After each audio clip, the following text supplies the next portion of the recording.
Hello there. Good morning, good afternoon, good evening. Hi. Oh man, that little clip. Back pain equals instant death. Like, that was funny inside of Digimon.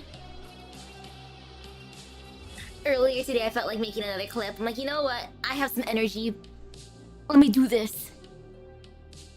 Ta-da! Holy cow, right now my sinuses are acting up. But it's okay, you know. I got over it. I sneezed like twice and then now I'm fine. Holy cow, I wonder how insane it's gonna be today inside of Arknights. That was a lot yesterday for the start of going to Ursus. Like, sheesh. And this is just Bresk area. I wonder how the rest of Ursus is. Like for reals. But you know, time to continue. Look, evening comes.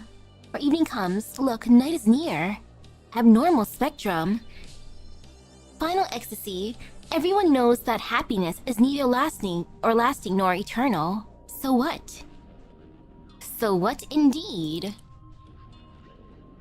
Okay, let me check my Moon's trust real quick. Let's see how she's doing. Okay, not bad. 152. At least Dorothy's trust is good enough for me. Moon was the only one who I need to raise trust with. But I've been taking her along to the other event, so it's fine. She'll be fine. ... At least eat something, Holly. Look, white bread. You don't see it much outside the cities. Huh. Breb. Far North Tundra, Ursus. 3 days ago. Huh? They started singing. Nikto, found you at last. Come on, Nikto.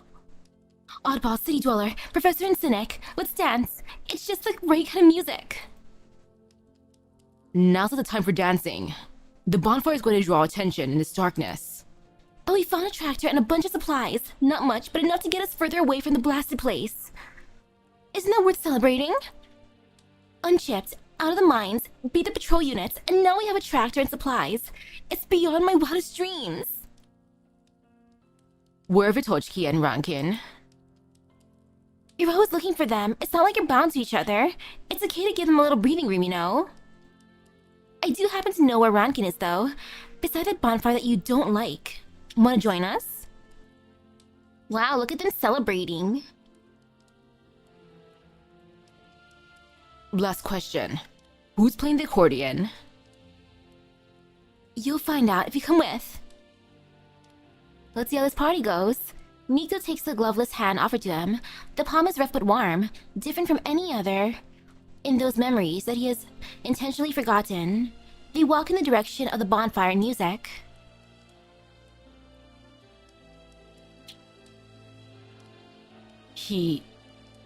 I said he was here. Yes, he is here. Many times Nikto saw him clench his hands into fists or swing a weapon.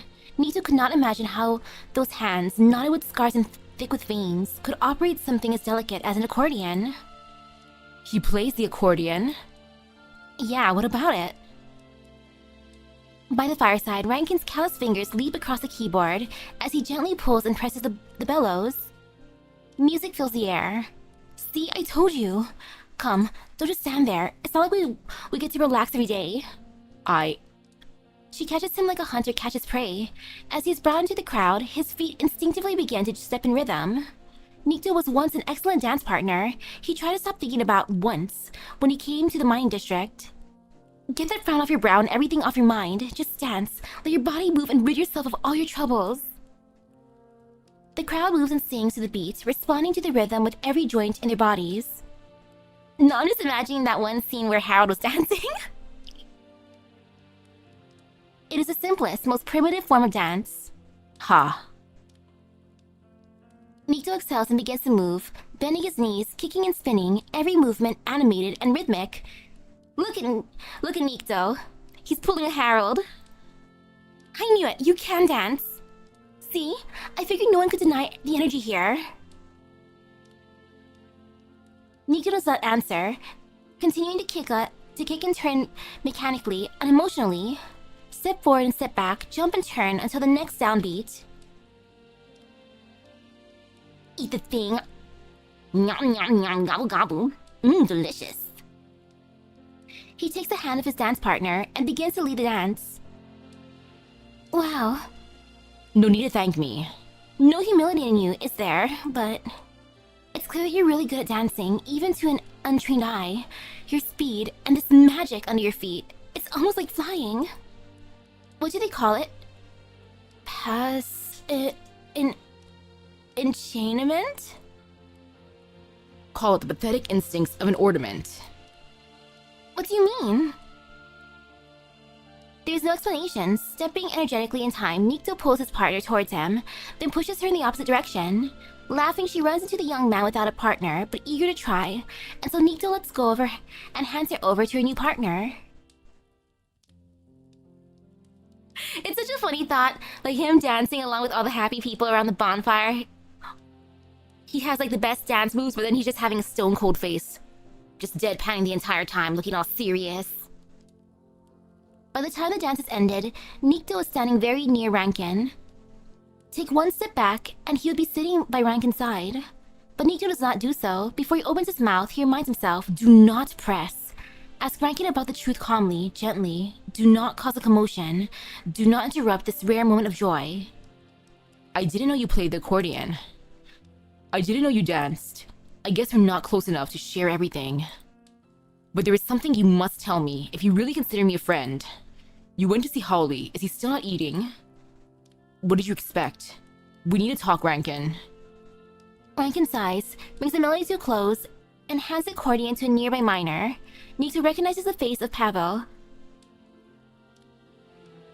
Wojina's brother. Is Wojina still running a fever? He does not know. Pavel takes the accordion and begins to sing an unfamiliar song. Ooh, rather interesting dynamic, eh? Lively, soaring, yet sad. Sweet, soft, fragile flower, lean against the oak tree. Hang not on your head, nor sway with the wind. Let's talk over there. Rankin gets up and they leave the crowd in commotion behind.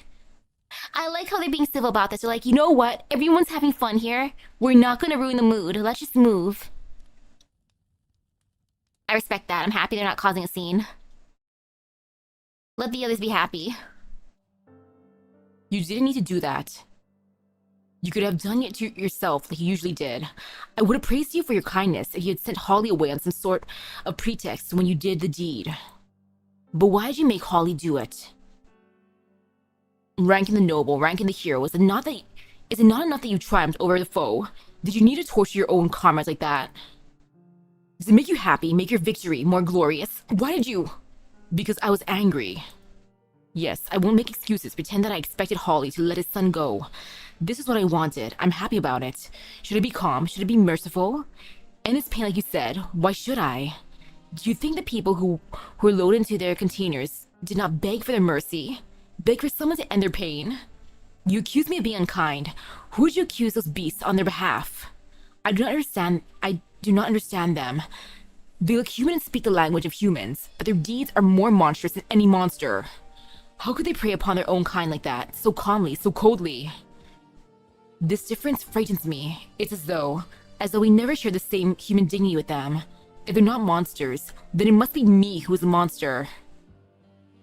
Rankin's words are clear, his tone impassive.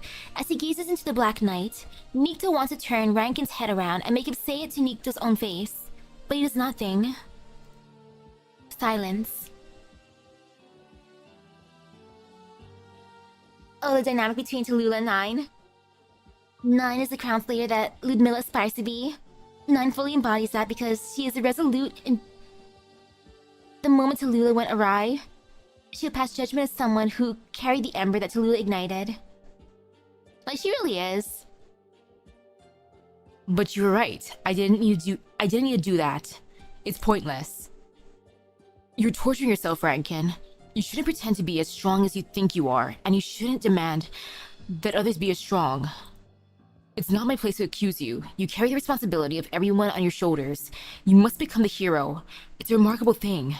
But you can't pretend that the fear and hesitation in your heart don't exist. You're trying to hide from yourself. The result is what happened today. You lost control. It's dangerous. You don't know what you might do. The next time your emotions get the better of you. Thank you for the warning. I'll remember it. Let's gather the others and put the bonfire out. It's time to go. How far until the next village? Let's wait a while longer.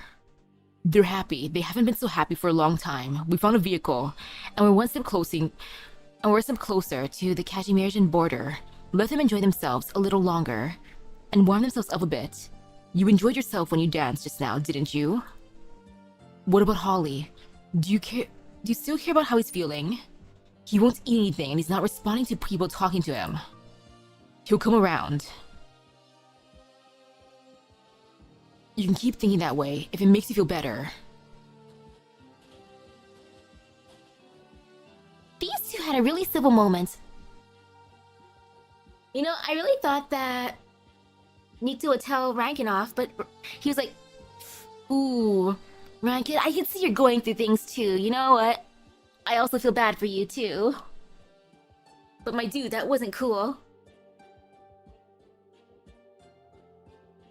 Though I feel like he probably wouldn't have done anything if Holly decided to spare his son, since he did say, it's up to you, Holly. But if he saw him again, then he'd attack. But during that one time, if they let him leave, he probably wouldn't have done anything. Rankin turns around, takes a few steps towards the campfire. Before stopping in his tracks, he turns back around and walks in the other direction until he leaves behind the friend with whom he had developed differences, and the comrades still enjoying themselves. He keeps walking until the scene of unfading crimson once again fills his thoughts.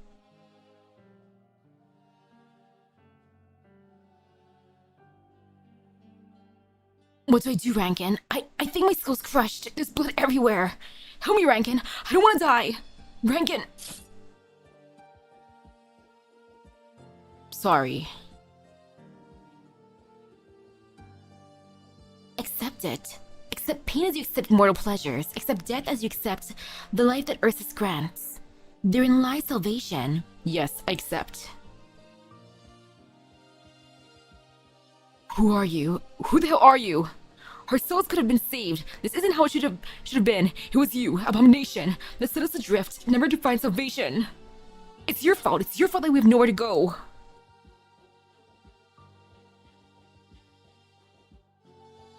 Abandon all hope. All of you. You never had anywhere to go.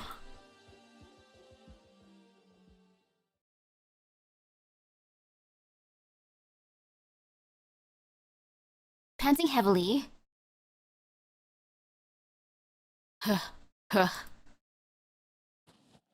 not even safe within his dreams.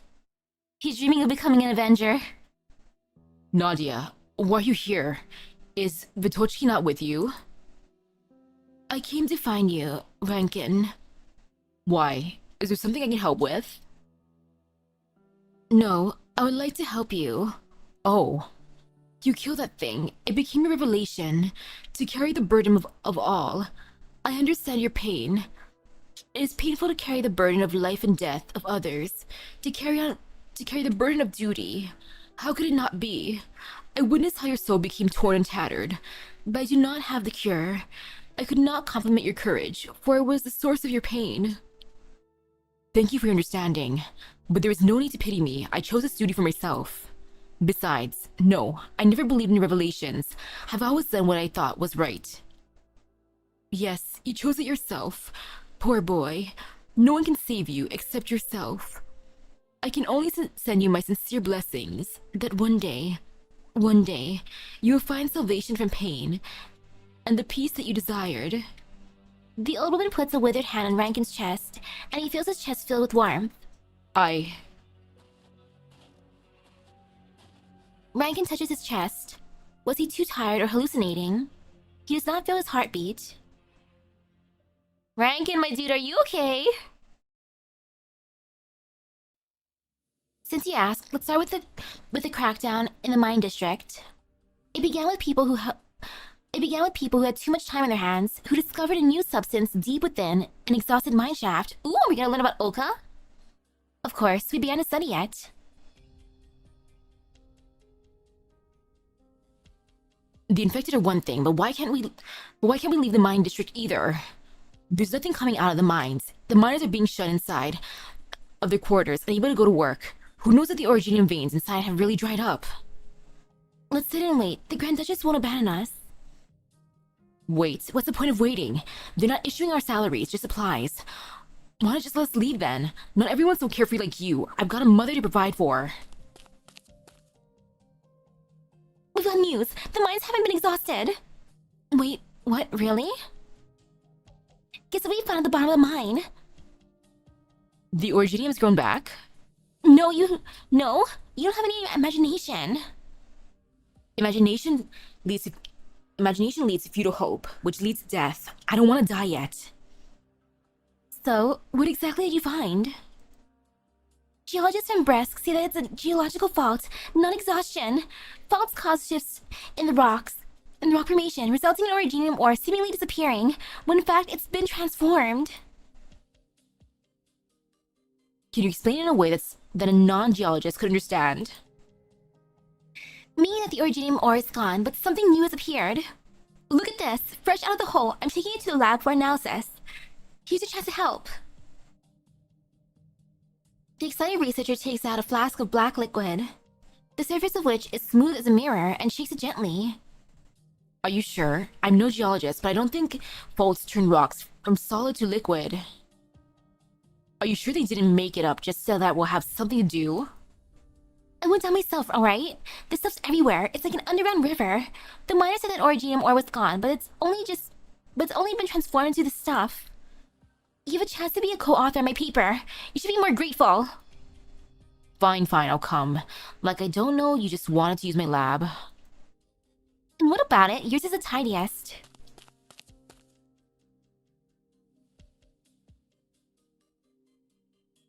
Indeed, how could a fault turn originium ore from solid to liquid? But there was no need for us to doubt the truth that was plain as day. After Swiss analysis and comparing the results, we confirmed that this was a substance the likes of which we've never seen before, and we named it Oka. Then the Grand Duchess's orders came. Go straight into human testing? Who ordered it? The director? No, not even the director's orders. We don't understand its nature, and we haven't even begun animal testing or energy testing. We're being too hasty. I'm going to find him. There's no point talking to the director. The volunteer quota has already been filled. And Lakota's moving forward with the tests. Besides, this comes directly from the Grand Duchess. She wants results in 2 weeks. 2 weeks?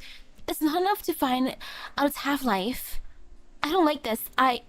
If you don't like it, you can leave the Oka research.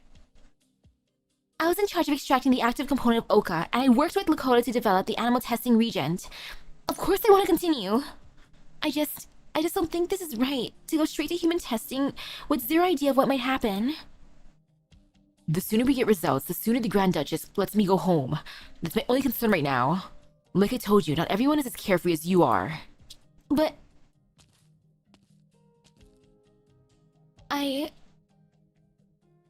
The human experiments began regardless. I was excluded and did not have access to the experiment data. I wanted to figure out the nature of Oka and why it appeared in the mine, so... The experiments on lab must beasts showed no progress. At my wit's end, I even thought of experimenting on myself. I never did, of course, because I learned that those so-called volunteers were not volunteers after all. Yeah, of course they're not volunteers. You need to get out of here, Ksenia. Serafina? How did you get in here? I thought the guards at the door. Are there new volunteers in the miners? Listen to me, Ksenia. Those miners never volunteered. Even the patients who were in our medical posts were forcibly conscripted. Your colleague was such a smooth liar that I didn't detect that she was lying at first when she said that they volunteered. What? All those volunteers who participated in the experiments never volunteered. They never came back. Whatever's happening here goes against all scientific ethics. You remember Patochki? The bell taller? The one who stammers a little? Good girl, she remembers everyone in the mining district, and she told Rankin, the foreman, as soon as she noticed that people had gone missing. First, the infected miners said they're not infected families. Rankin went missing for a while too, reappearing with the bodies of a few miners who had gone missing. Gosudar Batyushka, So Lakota said that the experiments were paused because of equipment theft. I don't know the details about your situation, but the miners have left their quarters and are coming to the lab. They want an explanation. The miners are mostly infected, and they have the strength of numbers. The guards can stop them if they're determined to force the issue. There will be blood. But I've never heard about any volunteers showing rejection symptoms, much less death. Are you sure? No, I'm not. Do you have the experiment data? No, I've been looking for the director all day to request access, but I haven't been able to find him. I don't know what you're researching here. Ultimately, the worst that can happen to the infected is to be incinerated. If this place still retains the function of a hospital, and as His Imperial Majesty hoped, you can check the incinerator or morgue. After that, you can come to the medical team's camp if you want to come with me. I didn't accept Seraphina's invitation. But she was right. Clothing without owners was stacked haphazardly in the basement. The incinerator was still running. The last person keeping watch over the place had left, leaving behind bodies that had not yet disintegrated, scattered like the clothes. The volunteers who participated in the experiment died en masse in the span of just 2 weeks. The impact of Oka on the human body was beyond doubt.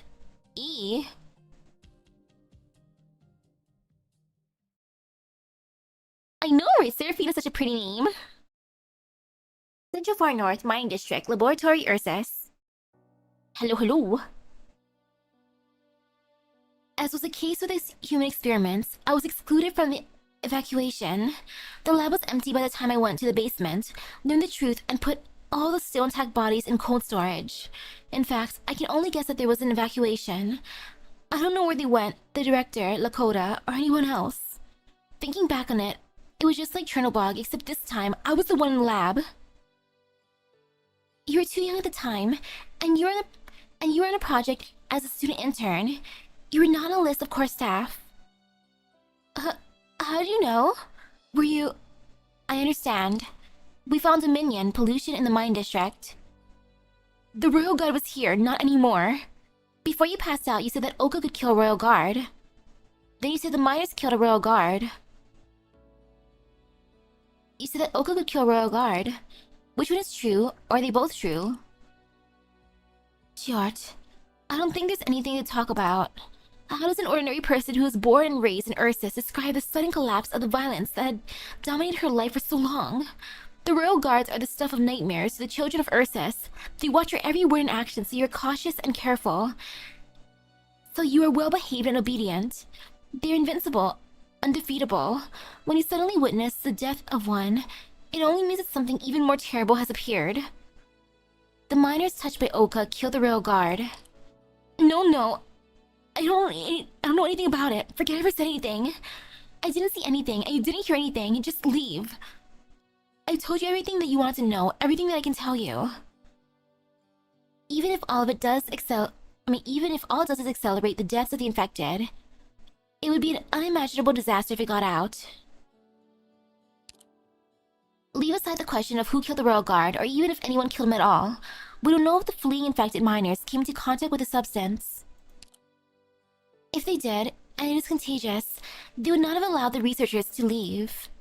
The changes brought about by Oka are not necessarily contagious, at least, based on the experiment data that I managed to find. They haven't begun comparative observation yet. Do you still have a sample of Oka? No. What do you intend to do with it? It's not about what we intend to do, it's about what we can do. We'll have to get our hands on a sample to find out. But all the samples are... You're going into the mines now? It seems to be the only option. If you don't have any samples, we gotta get our own. Don't you want to find out what Oka really is?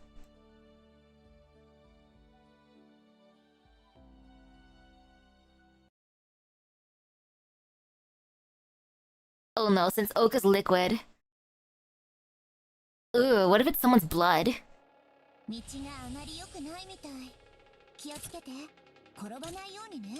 Like, imagine deep underground. There's, let's say, a giant creature like a big fairy mutt, and then, blood. And oops, I gotta put someone over there. My bad.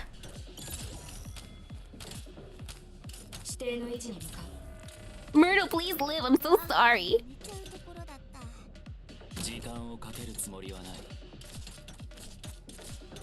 Oh no, wait, I got distracted. Oops. No, Myrtle. I'm sorry, Myrtle. Oh, that is 1000% my bad. Oop. Okay, wait. It's fine.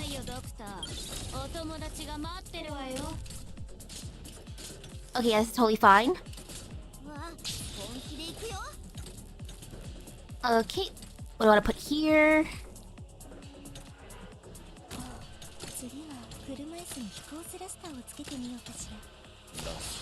Ooh, Liquid Origin reminds you of the stuff that Thorn studied.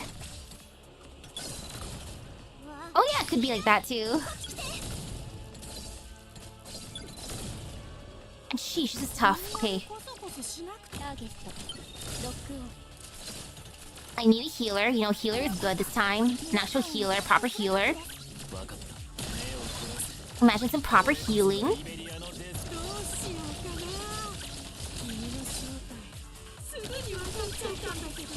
Live, please. I love the miners being able to block enemies too. They're great. They're the best. They're the most helpful. I appreciate them.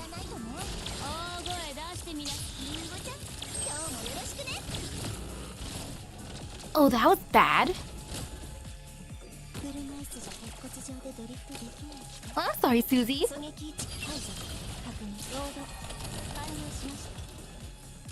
Look at that one miner putting in all the hard work.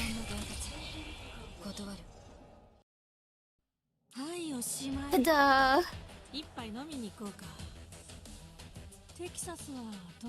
I'm really rooting for the miners. Look at how great they are. Nowhere to find. A bonfire, a house, an answer, or perhaps a love that can be felt. Love? Love, eh? Oh, we're starting off the fight. Well... But what we do find is violence. Oh, there's slugs. Ooh, slugs. And these are fancier looking slugs. Oh no! Oh shoot, they're tough. What the heck? You know what? Redo. Okay, you know, I'm prepared. I got this.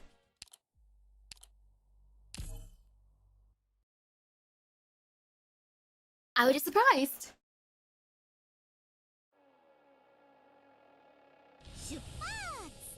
I was not expecting that from the slugs, okay.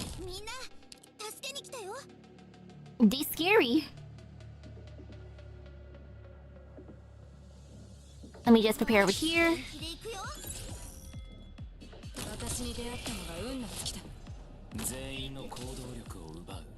This is fine.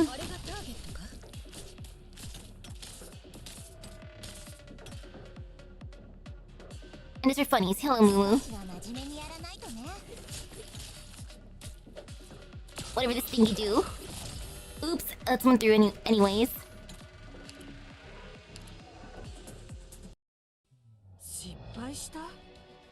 Man, the reflect damage is evil. You know, putting down Myrtle's fine. I just gotta take care of the slugs first.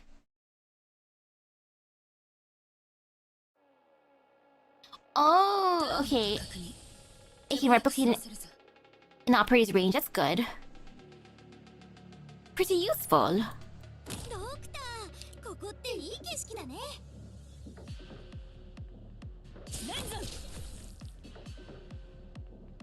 Still worth it.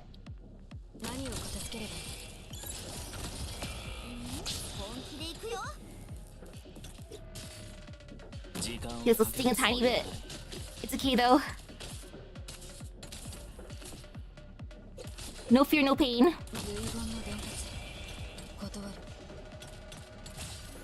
Healer's good. In this case, I actually want to be healed. Okay, please let me put down Wizardell. My hero, Wizardell. And just attack from this distance is good.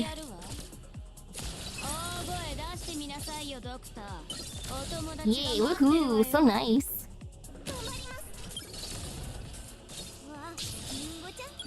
Because of the reflect damage, I think I need another healer.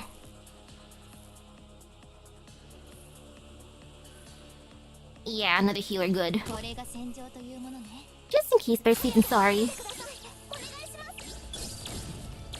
Okay, let them put in the work. Sheesh.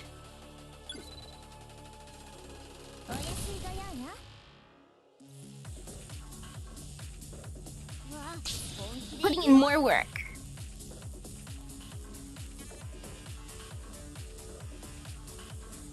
Alrighty, let everyone pass through. This is fine.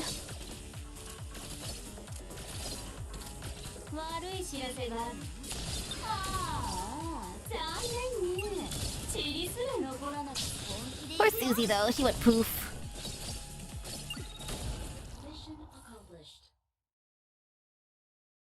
Okay, no fear, no pain.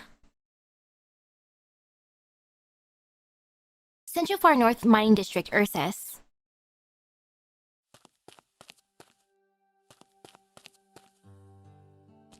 Oka. Do you need a break? Huh? No. I just... If you have reservations, we can look for it ourselves. Shakes head. I chose to be your guide. Besides, I want to know the truth about Oka too. Worst case scenario, I guess they exile me. The path ahead seems to be safe, Doctor. I do not detect any life forms. Because I just destroyed all the life forms before this. Huh? Ksenia glances at Monster, then quickly and awkwardly looks away. You notice the researcher has been following Monster quietly, looking to her from time to time. Even Monsters notice it now. You keep glancing at me, Ksenia. Do I look weird? What? No. It's just seeing you brings back memories. What memories? You see, the problem is that I don't remember them clearly. It's so distant that it's become faded and indistinct, like ink on a piece of paper that's been submerged in water. The worst case, Ksenia, the moment they learn what kind of things you know, being exiled is far from the last on the list. Yeah. But may I ask you a couple of questions? Of course. I only hope I can answer them. You said your name is Monster? Yes, that's what they call me. Monster. She chooses the unfamiliar name. Monster, do you feel cold? Huh? What I mean is, you're quite lightly dressed. I can give you my jacket if you need it. It'll at least keep the wind off you before we enter the mines. I guess it might be a little too old. I get it, there's no need. It took me a little while to process it because you're the first one to ask me this question, but no, I'm really not cold. Shakes head at Monster, nod to Ksenia. Yep, nod to Ksenia. Alright. Perhaps your constitution is strong and the cold doesn't bother you. Yes, I'm strong. It's alright, Ksenia, you can trust us. We'll be walking together for a while. Feel free to ask any questions. Right. He said that you're colleagues of Director Kelsey. Is Director Kelsey well? Were you close with her? I wouldn't say that. I was Professor Illy's assistant. I didn't have much interaction with Director Kelsey personally. All I remember is a few.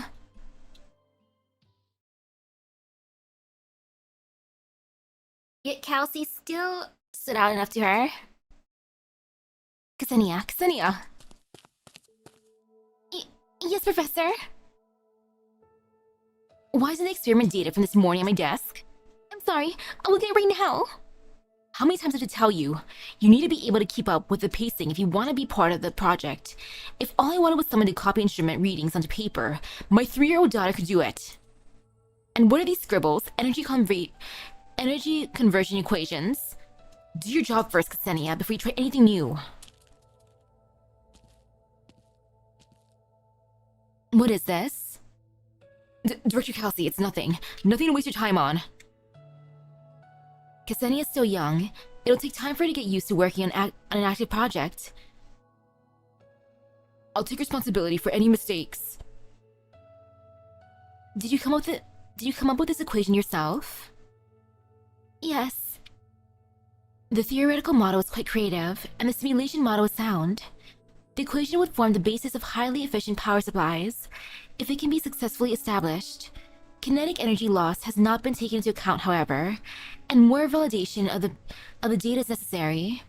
Good grief. I'm sorry, Director Kelsey. There's no need to apologize. You took initiative. You want to be part of what's going on. You can listen in on the next report session if you want. Aw, it's so nice of Kelsey. Kelsey's like, you know what, you have a bright mind. Let's help nurture that. Really? And don't be so hard on her, Ilya. One should encourage the enthusiasm of youth appropriately. You made worse mistakes when you were her age. You're right, I understand. She even scolded Ilya. Thank you. Wow. It's true that Director Kelsey inspired me at one point. That's nice. Yeah, she would leave quite an impression. Even with it, if it's just a monologue. But this one was very sweet. While Ksenia's getting scolded, she got praised. Like many who were there, I'd hoped to research into the sarcophagus would yield a new form of clean energy that could benefit everyone. That way, miners would be liberated from the dangers of the mines, and the lives of the infected would no longer be needed to fuel this monstrosity by the name of Ursus. I was young and naive. It never occurred to me that a country's character, like the character of a person, is not so easily shaken or changed. Regardless, I was very happy that I got to hear Director Kelsey's name after the accident. I thought maybe I would have the chance to see her again. About that, Ksenia. Sorry, forget I ever said anything. I assume it's something you may not answer. I just thought, you look like you might know the director. Perhaps you knew her, where she went, and if she's doing well. But I suppose it was never my place to know. Ksenia? Yes? You'll see Kelsey again, I promise. Oh, so you mean she's still... I'm delighted to hear that. We'll see Kelsey again, won't we, Doctor? Yes. I look forward to it. Should I get the chance, I would like to go to this Rhodes Island that Director Kelsey founded, and which Seraphina has mentioned. One moment, something's not right. We didn't see anyone on the way, did we? No miners, and even though we're very near the mine shafts, we haven't seen a single guard, a single patrol unit. The Grand Duchess put the entire mining district on lockdown. Was everyone transferred? I know about the lockdown, but the transfer... No, what I know is completely different. I thought the only problem was the failure of the Oka experiments. I never heard anything about the mine district being cleaned up. It's definitely strange. We hardly encountered any resistance since we entered the district. The defenses are even sparser than inside Bresk. Yeah, we've hardly encountered any resistance. The missing miners, where'd they go?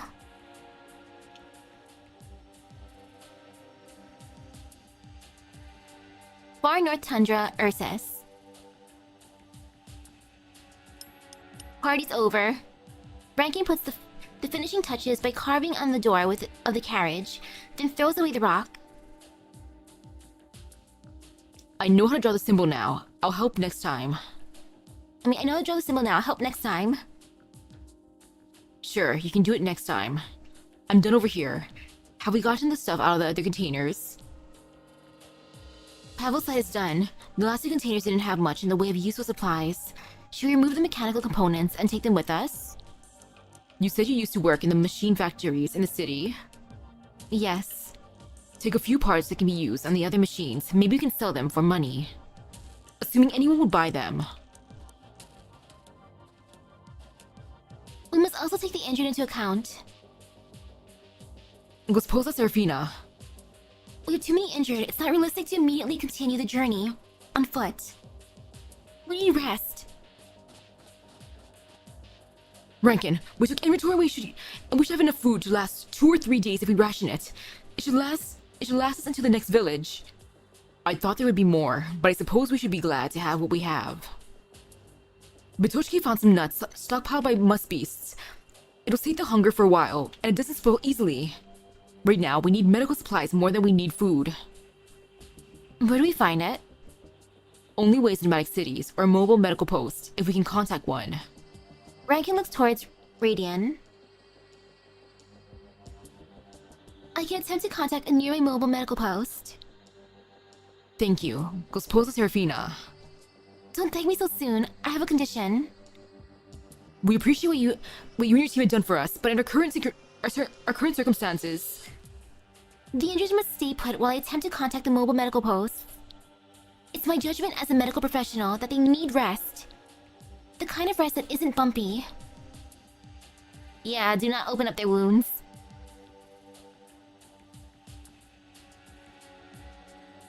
Who are you taking? Lydia, Pavel, and a few sweet talkers who could coax coins out of their supervisors. You didn't like those slick talkers from the ore washing plant. It has nothing to do with my preferences. Why not me? Because I might argue with you. We're seeking help from a nearby village, not soliciting donations from a noble banquet in Grifferberg, Baron. Your way won't work with farmers who can't even write their own name. Call me out again and I'll break your nose. You'll break your knuckles on it. These two are such good friends. Like, wow. I'm gonna break your nose. Nah, you're gonna break your fist on my nose. Boys. Like, sheesh. Also reminds me of the transmitters. The liquid creation that Dorothy created in her vent as a weapon. They're all liquidy.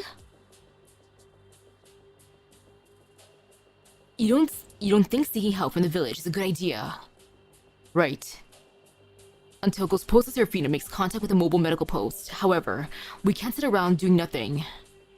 We're not injured. We've sat around doing nothing. We sang and danced like you play the accordion. All past tense. Our supplies will run out soon. I must do what I can before that happens. While we're gone, I need you to stay here and take care of those staying behind. I doubt the villagers would be charitable this time. Of course, few people are glad to open the door and see an infected standing in it. We already learned that.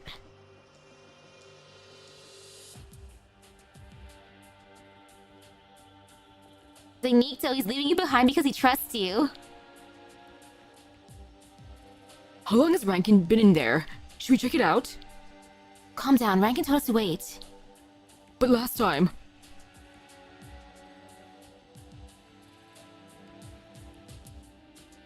Come out, Vitochki. I know you're following us. Rankin must have known too. He just chose not to say anything. Why don't you stay behind with Nikto and the others? You need to take care of your babushka, don't you? Babushka said it's alright. I wanted to help, so I came. I can help. Did Nikto know that you came with us? He might have thought that you went missing. I left a note. That works, you know. I thought you could be useful with us, but Rankin wouldn't have it. Where has Uchitao gone? He's going to negotiate with them, see if they can get some food. If we can get some food. What do we have to trade? Parts from the vehicles. But he went over empty-handed. Maybe he wanted to show that he means no harm.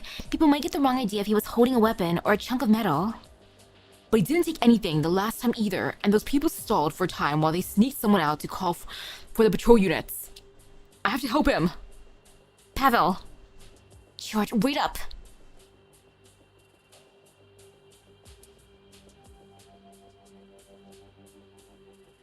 Hopefully nothing bad happens here.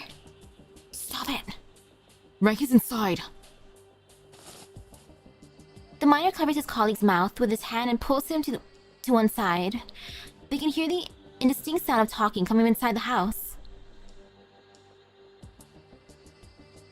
Understood. Sound of metal grinding. We've informed. Sound of impact. Something doesn't sound right. Oof. Promise you won't just kick down the door, and I'll let you go. Nods.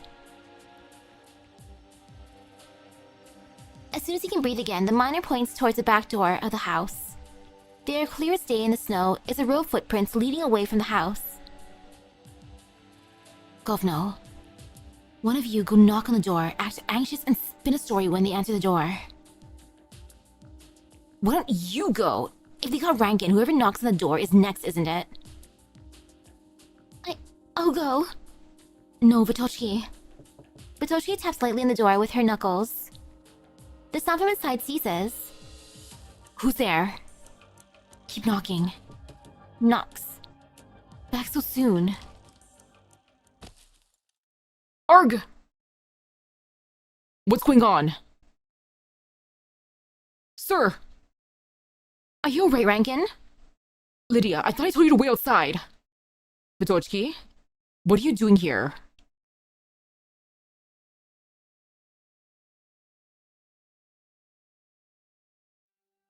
Hello? So you're all miners who came out under orders to find supplies? Yes, sir. I must apologize for what that fool did. He spent so much time underground that he's forgotten how to tell a good person from a bad one. I'm sorry. I'm so sorry. We've had a bad experience when we tried to seek help from another village. I thought this would be the same. Pavel.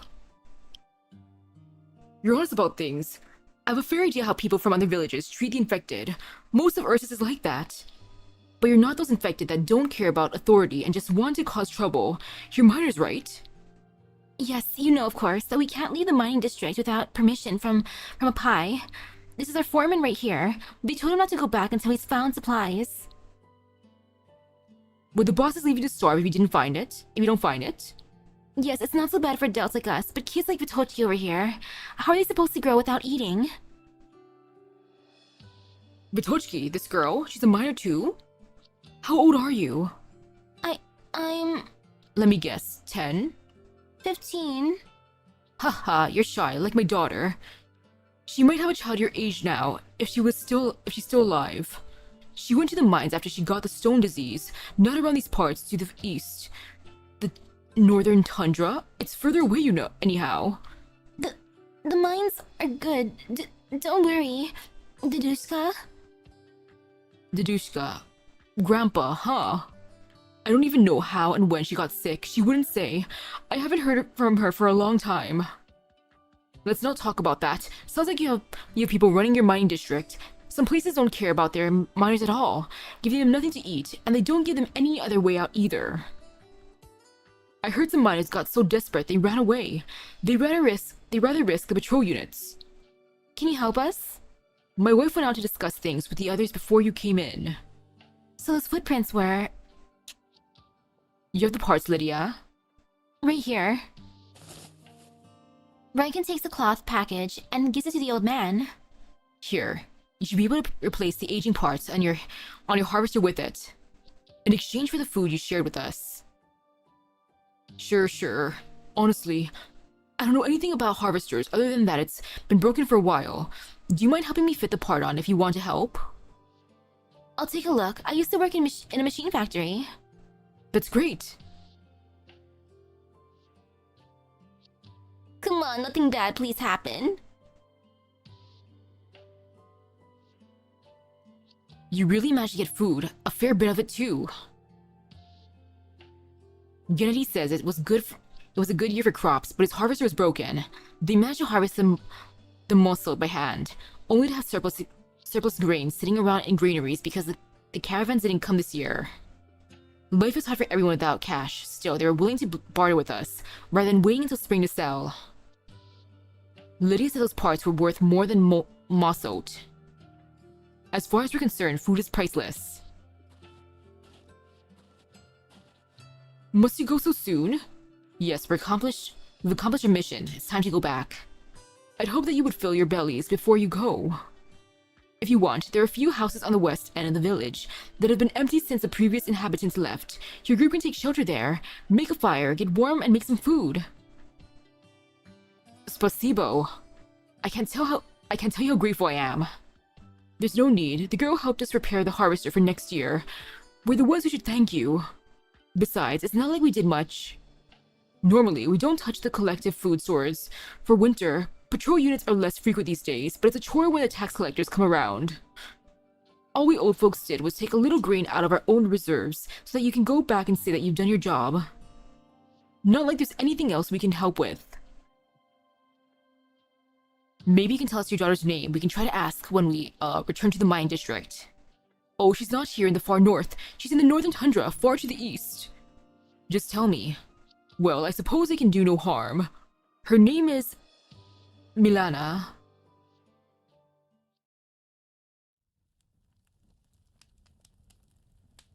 A pair of blank, soulless eyes gaze out from the darkness. The cracking of the bonfire hides his indistinct mutter.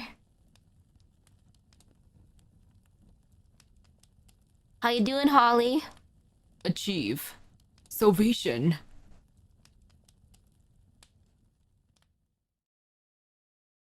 I hope that one dude's daughter's alright, though. Oh, he's so nice! Like, thanks, old man. Defense of the mind. The definition of a lie is the truth you believe in. Oh! Okay, this will be interesting. Great! Fantastic! Well, what a nice start. Like, what's the worst that'll happen? Ah, ha ha ha. No, no. Arg! The young woman falls on the ground before your eyes, a black spear growing out of her body.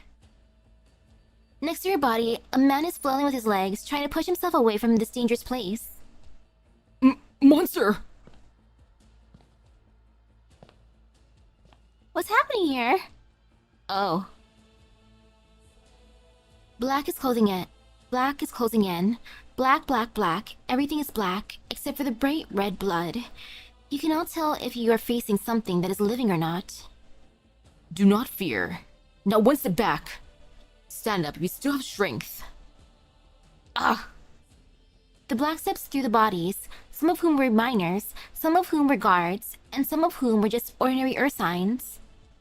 The constant screams make it very clear that whether you turn to run or not, the spears appearing out of thin air will catch you. You can only watch as the spears continue to rise from the ground, impaling body after body, threatening to blanket the entire ground. Suddenly, the spears remove themselves from the mountain of corpses, forming a longsword in the hand of the Black Shadow. The entity raises its sword and points it toward you, speaking in an indistinguishable voice.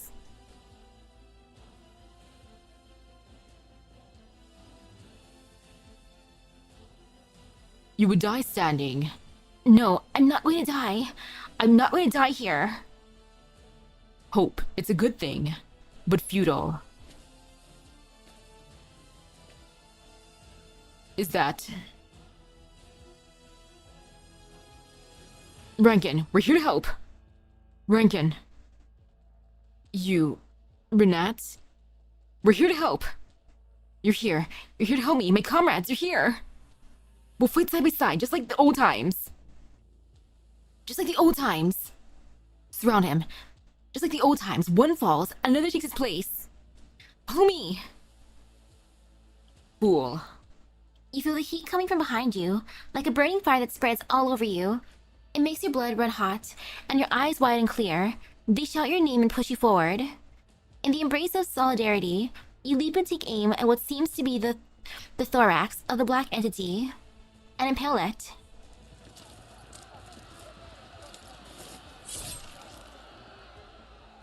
Death. Ha. There's no sound of blood dripping, no convulsion.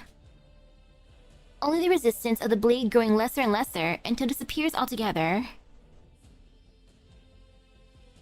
I see, I see. Gabrielas. Ooh. Is Rankin the next Gabrielas? As the last syllable leaves its mouth, the uniform propped up by the shadow goes limp and stops resisting. You've put an end to the monster with courage, with determination, with heart. With the support of friends who never existed.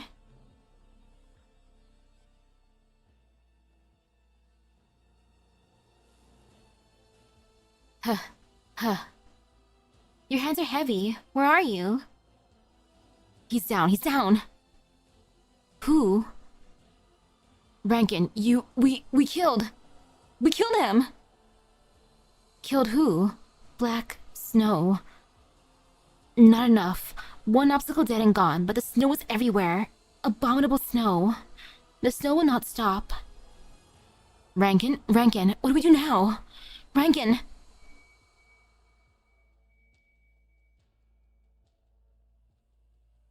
Rankin! I am. Rankin! The crowd rushes towards you like their tide. They raise you up, and they'll pull you back down. You felt the sense of weightlessness before. The crowd shouts, the crowd yells. Someone who should not have been here shouts your name in the deafening echoes. Rankin!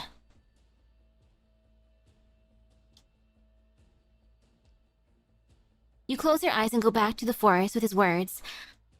A border garrison unit, a one-way mission. You're not there. Won. We won.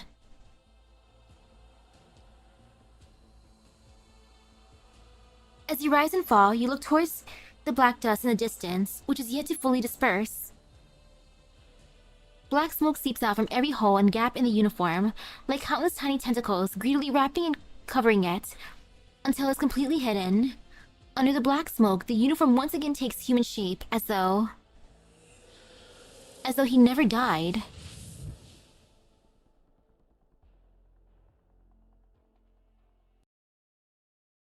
Defense of the Mad. You got this, Rankin!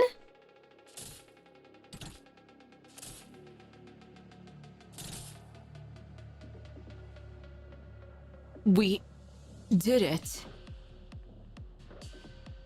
The executioner's dead. Those patrol units are no match for us now. Let's finish them. Uh-oh. So far, so good.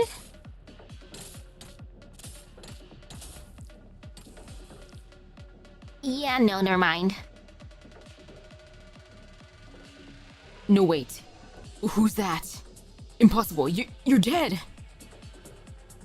The purity of death is a blessing that neither you nor I deserve. Besides, I never died. Filthy lich. Well...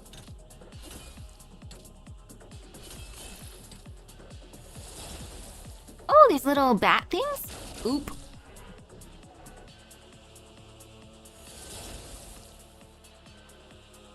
I wonder how you will view your own cold rage when you learn the truth.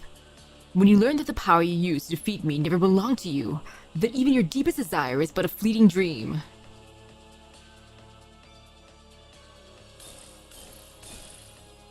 Come on, Rankin.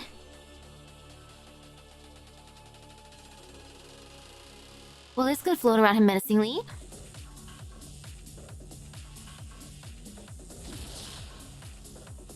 You can't scare Rankin, and you can't scare us. We'll kill you over and over, however many times it takes, until you can't stand again, until you can't speak again. Oh no.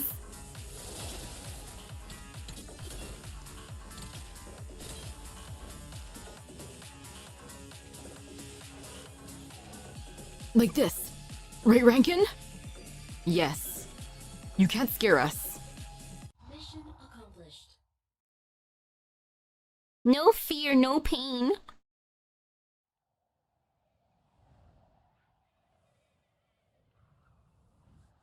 The nights of deep autumn are cold in Ursus. Snow falls from the branches as the cold winds blow. The crowd is already dispersed. There's no light coming from the distant huts. A tiny flicker of flame still burns on the charred firewood in the middle of the clearing, clinging to its last grasp of life as the north winds tear at it. He did call Rankin Gabrielis after all. So he has a power. A piece of thick firewood is thrown into the pile, and sparks fly in the air. They found us. Dry firewood lies in ash, slowly becoming charred and twisted before being swallowed by the leaping flames. The fire shines upon the face of the feeble infected, but he feels no warmth. The people here, everyone, they must be wiped away, like Ganea was. This way, they will never lose their goodness nor abandon purity. Their souls shall never be defiled. Holly, you say they're good, so why? He is in pain, a pain that penetrates his heart like a needle. He is cold, shivering like he just fell into a frozen lake. He must make himself warm again. How'll they stop him? 1 piece, 2 pieces, 3 pieces. 1 bundle, 2 bundles, 3 bundles. The flame that was so faint now pokes its head from the gaps in the wood, like a burning demon threatening to touch its creator with its tongue. The frail miner picks up a burning firewood and walks toward the silent houses. Someone please check up on him. Tap, click, tap, click. The footsteps are rhythmic, one stronger than the other. Asleep, asleep! They're all asleep. You do not know what desperation awaits you, what judgment you will face. Aiding and abetting the infected before selling them out, blissful ignorance, docile as a burdened beast. But it is all right. I will help you. I can help you. For I shall mediate, or meditate, and share in your pain. The madman carries a torch of fear, but the flame can no longer stem the cold. The cold pierces his bones. It comes from erypathy, from the wind, from Ursus. He needs warmth. He sees a large pile of hay. Fire. He throws a torch. Cleansing. The flames awaken withering. Salvation! He has never felt so acutely alive.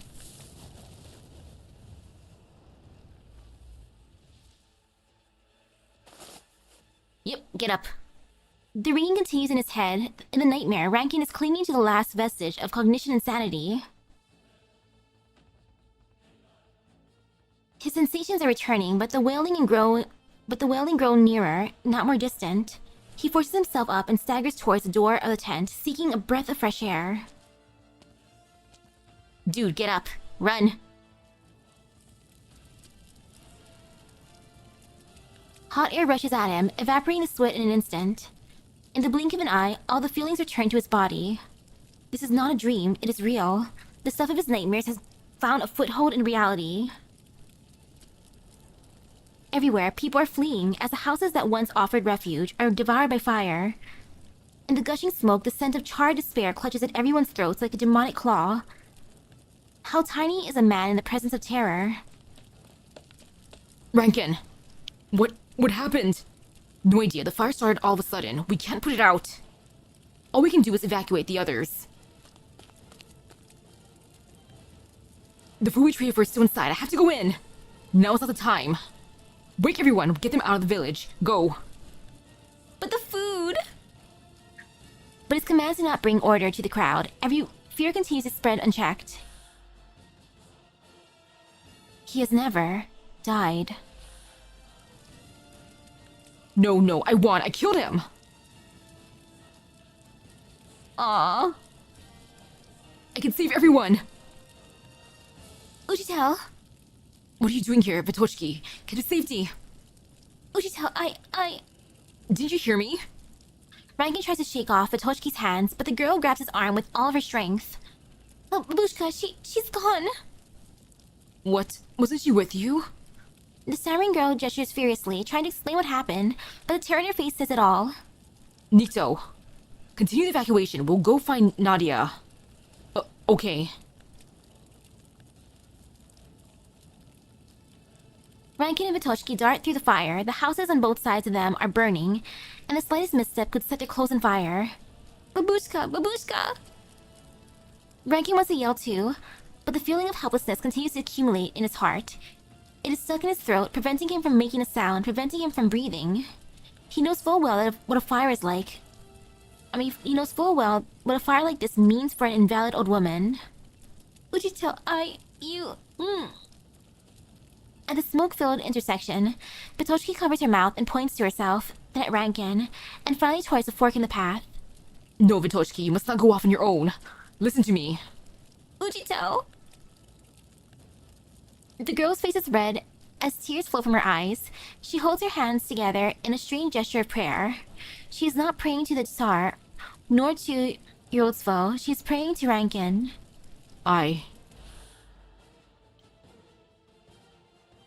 Fool.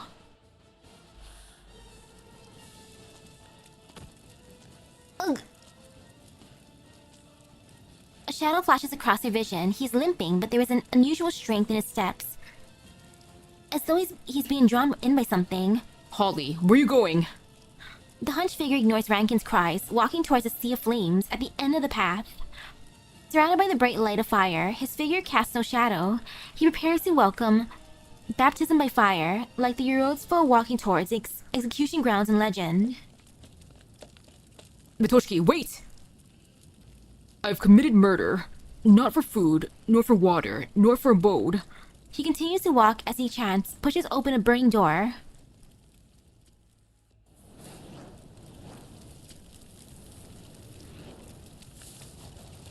Granny, is that you sitting there in the flames? Even in the scorching light of the flames cannot stop Rankin from seeing what is inside the house over Holly's head. Flames roil and writhe as charred beams totter, cracking like the moaning of the dying. An old woman sits straight in the middle of it all. She is sitting on the last chair without a sound. The flames are only inches from her, but they cannot touch her, as though an invisible wall is keeping them at bay. She has not a speck of ash or dust on her. Even her hair is immaculately clean. Why you are farming right now, Babushka? Her eyes gently shut, but at the same time, she seems to be watching everything. I've cleansed their souls.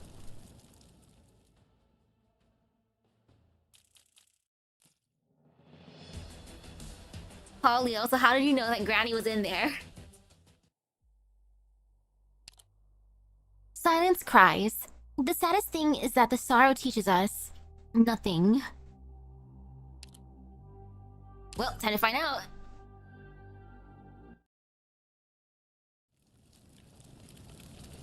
Granny, what you doing there?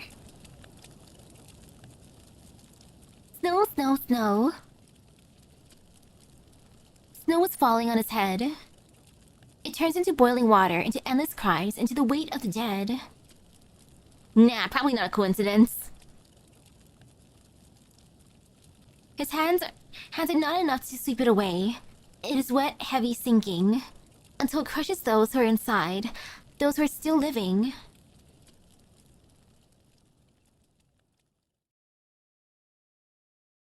Granny?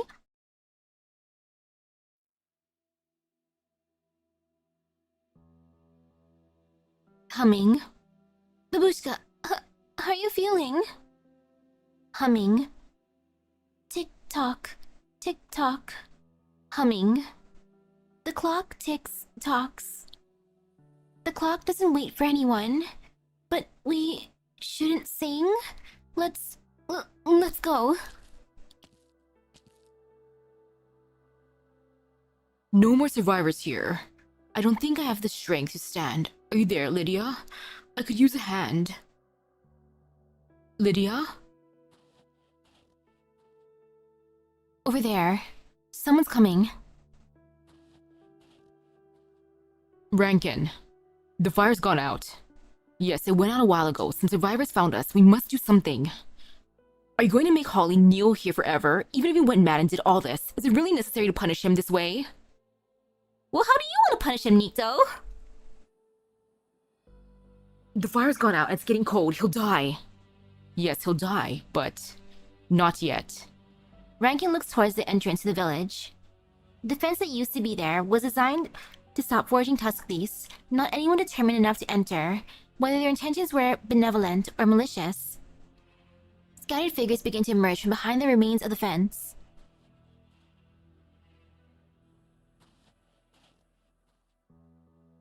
They look this way hesitantly, then walk away timidly. Rankin sounds almost like he is muttering to himself. I was wrong, Nito. What do you mean? I was wrong. In what way? Holly wasn't mad. He was shouting for Vitochki's babushka, or to his dead son. I mean, he wasn't shouting for Vitochki's babushka, or to his dead son. He was shouting at me. I've committed murder, not for food, not for water, not for abode, but for those who walk with me, for the salvation of their souls. I didn't hear anything, even if he did say it. It's the kind of prayer that Vitochki and her babushka pray all the time.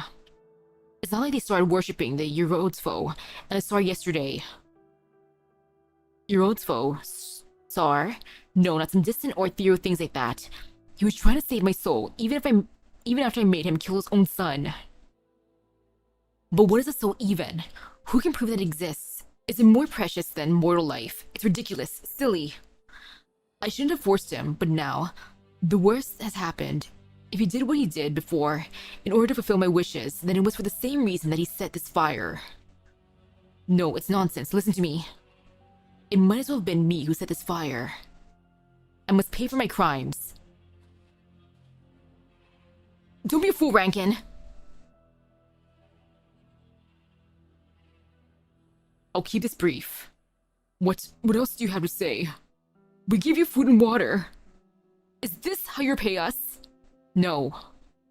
Are you here to chase us away or to finish what you started? I want you to witness the perpetrator face justice. Ha ha ha. Perpetrator, justice. Will you kill the arsonists, killers, and robbers in front of me? No, you won't. Otherwise, you wouldn't be coming to talk to me while armed. I'll pretend I didn't hear anything. Leave, unless you're trying to wipe us out. Never come back again. Rankin puts down his pickaxe and all their weapons and raises both hands in the air. Rankin! Stay back, Nito. You still have your arts. Right here. The culprit is right here. You can do what you wish with him. What? I put down my weapon. I won't use any arts. You can do what you wish. I see. You would shield the others with your own life. I've never been a good with numbers, but I can tell that's not a fair deal. I'm right here. I won't fight back. I don't want you. We don't want you. You weren't here when the fire started. I want the one who set the fire, the one who robbed my home and burned it down. I want the one who killed my wife. Even if I was the reason for his violence, it was my arrogance that put the others in a desperate situation. It was I who forced him down the path of violence. You should kill me. No. Listen to me. We want him. We don't want anyone else.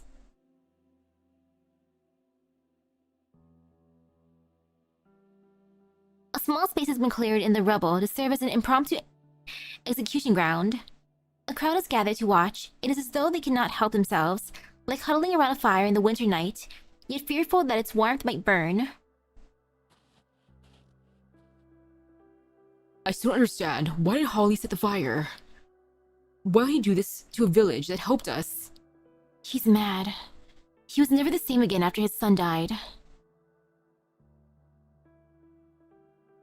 But maybe he didn't set the fire. Rankin wanted to satisfy the villagers, and Holly happened to be sick. The Holly I knew would never do something like that. I don't know, but I trust Rankin. Don't you know? Did you know? He even tried to treat his life for Holly's. Thankfully, the villagers wanted the real culprit, not a good person trying to take his place. It hasn't started yet, but I can't watch. I'll be over there. I need some rest. Stop, Rankin's talking. Pretty much everyone's here. Share. Pain. I have a few words to say before I execute this man. I'm not trying to defend him or seek forgiveness from the victims. Yes, he deserves to die.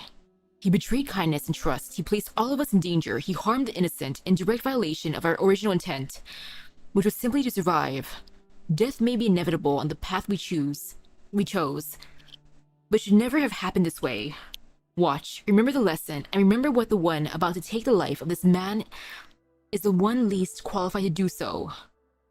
I'm executing him on the wishes of the victims and on my own decision. This will be the last decision I make as leader. No one should bear the burden of killing his own comrade. Therefore, repent. Sin. The snow was piled up at Holly's shoulder. He kneels on the ground as though he did not hear any of what Rankin said, and puts his hands together in front of his chest in a gesture of piety. He looks up and exposes his neck to the executioner. Yes, I must repent my sins. I shall do the deed. Do Vitreshki Holly.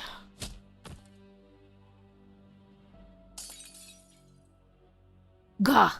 Damn, I thought I could at least put this mirror together. Now it's gotten even more broken.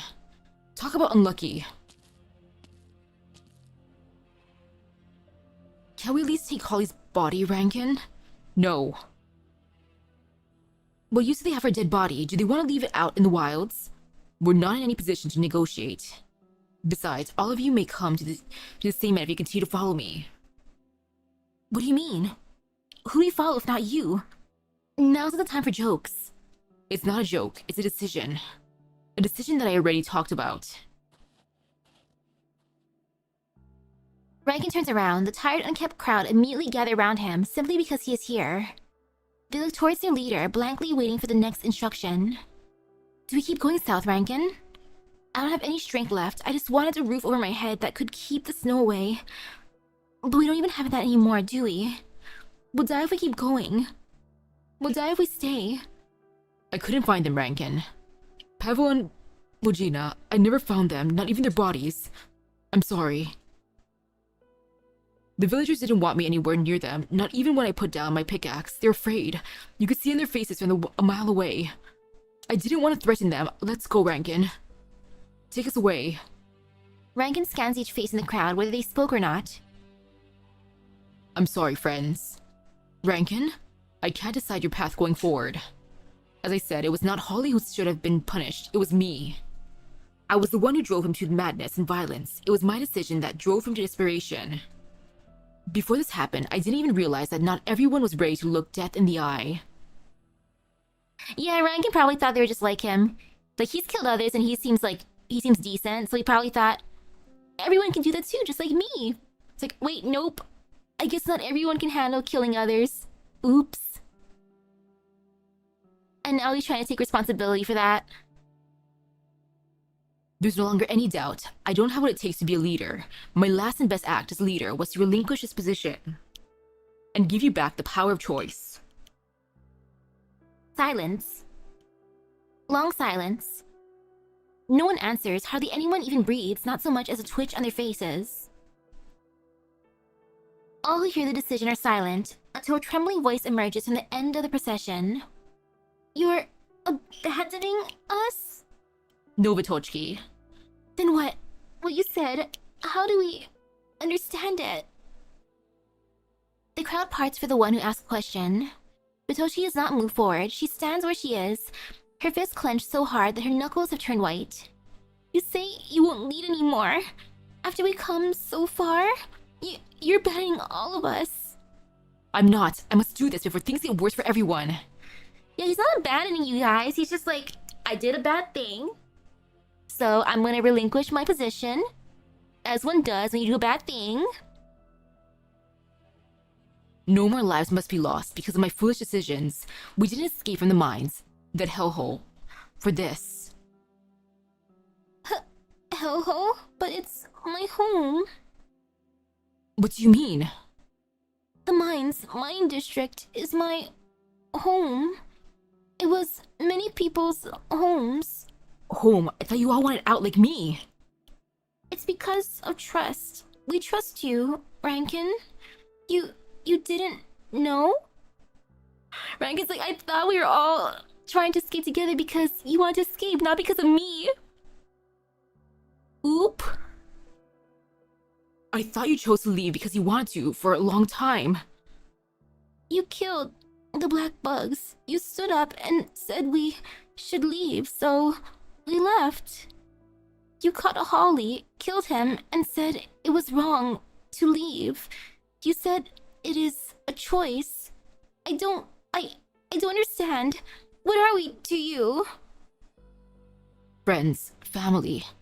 It's complicated and hard to define, but it's exactly because you're important to me that... This is the home of the villagers. Maybe they can rebuild the village. What about us? Where do we go? You took us so far. If you don't lead anymore, how do we go back? Rankin, tell me, how do we live? Betochki.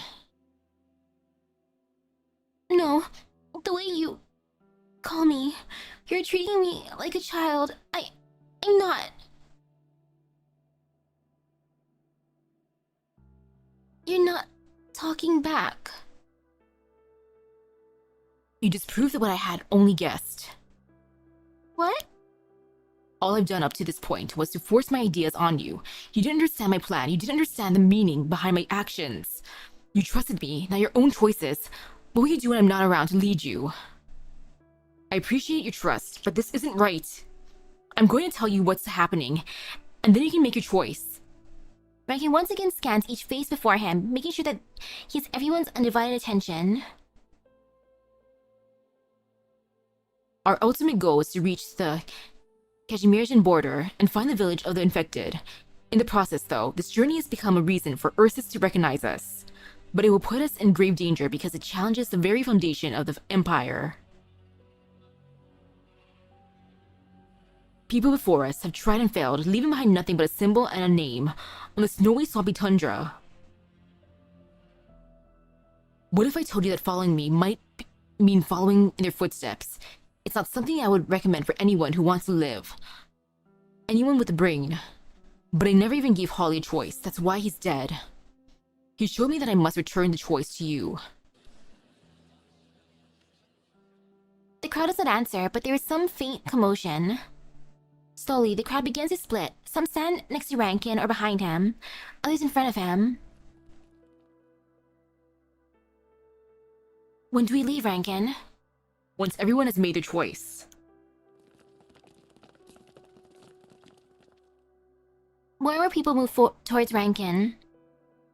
Their footsteps like the delayed ringing of the bell, announcing the end of a shift. 1, 2, 3. One miscount may mean one more soul lost to the mines. Who doesn't want to live? Why do we have to choose?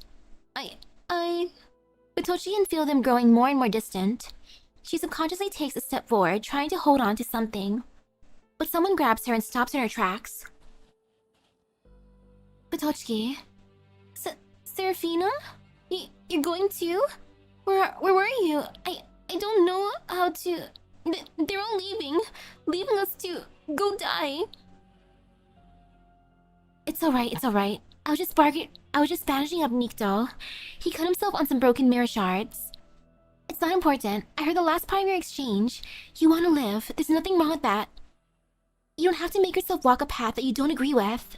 And I'm not going with them. You won't? You're not leaving? Yes, me and my team will continue to assist the wounded. Nikto's not leaving either, is he? Nikto? The split crowd continues to move. Radiant could not see Nikto, so she begins scanning for a specific electrical signal with her arts. It does not take her long. He's in the rear. He won't leave. I'm sorry. Gosposa Serafina. Nikto! I'm sorry, Betochki. I can't go back. You know that I came from Grifferberg. The mines are never my home.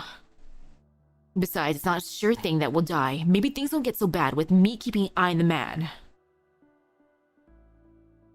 We must make opportunity with our own hands after all, right?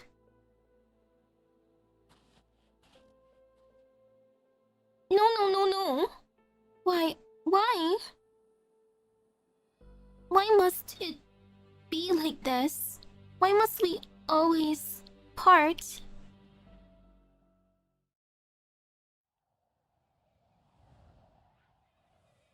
Go home, Betochki. Don't catch a cold.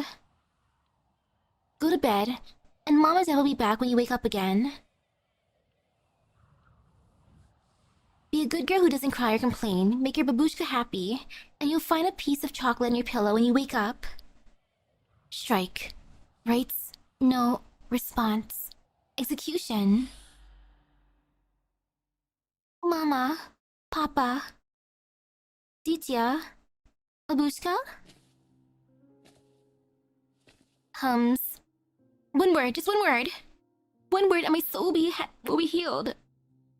Hums. I beg forgiveness for the sin of killing your child. I shall mediate and share in your pain. For you, for him, may we all repent our sins from the bottom of our hearts. Thy blessings walk on earth as it is in heaven.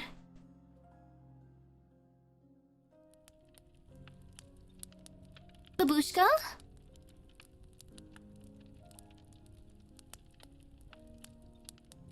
Baby, close your eyes. Someone's outside the window, knocking on the door. Baby, hold your breath. Someone's putting on a skin. Walking in. Here it comes. Here it comes.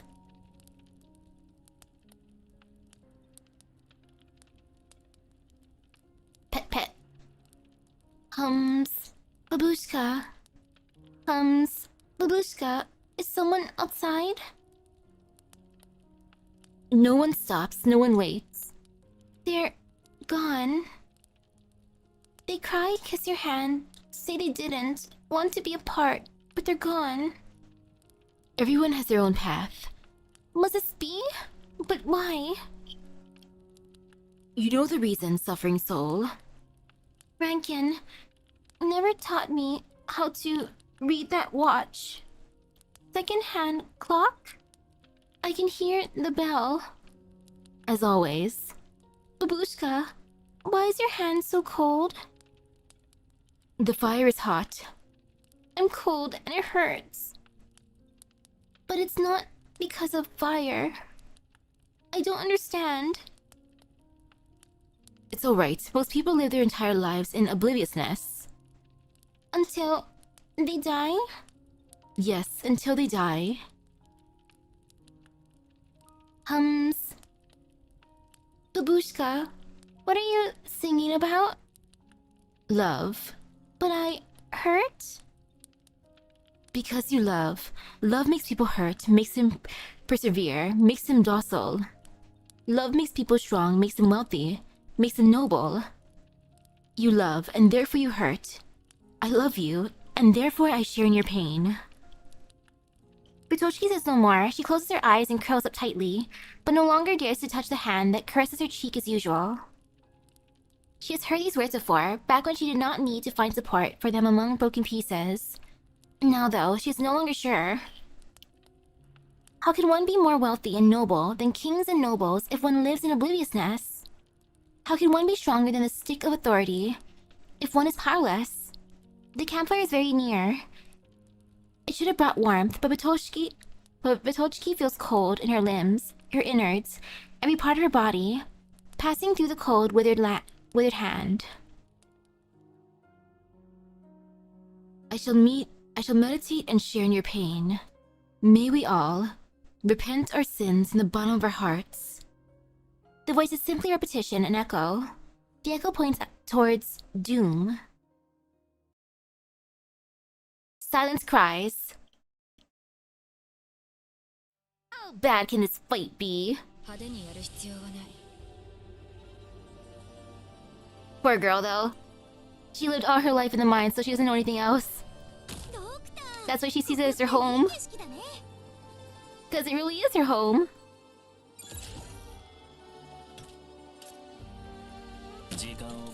And now let me set up my field a bit more. Okay, seems decent. That's so sad that she doesn't even know how to read a clock. Heck. Yeah, Rankin didn't teach her because he probably thought it was like a common thing to know how to read a clock. Like, oops. Not everyone can do that. And oops, wrong thingy to click on. There. Sheesh, poor Wizardelle. She's dying. Like, oh no. Holy things hurt. A bit of healing is good. At least a bit. You know, face over here. This way, why not? You know, just for funnies. Moo can do a thing.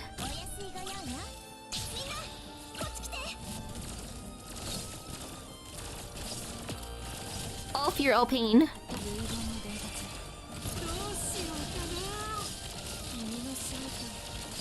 I mean, it's be fine. Okay, got those little guys. See over here. Sorry, thorns. 時間をかけるつもりはない。イカれた連中が目の濁った奴らを先導してるみたいだね。通りでいつまで経っても疲れ知らずなわけだ。 Oh, the beginning of the chapter, I forgive for your oblivious, ignorant sins.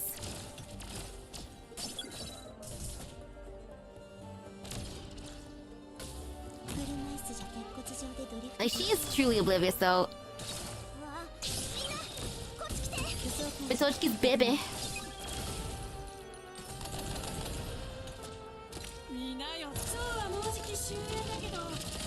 Like, that was so sad, though. She's like, I thought the mine's in my home. Rankin's like, oh, shoot. Like, I thought you guys wanted to come with me. I didn't realize I was tearing you from your homes.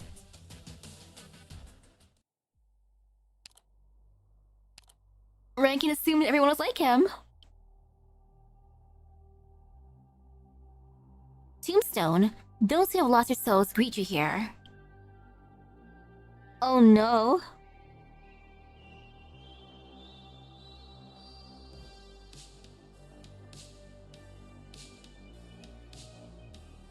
You think that Rankin was the only choice, maybe what Vitochki thought? Well, she thought that the mines were her home, so she might have been willing to stay there, even if it meant, you know, dying by the hand of Ursus. Like, heck, she didn't want to go with them at the end. And let's see how Tombstone is.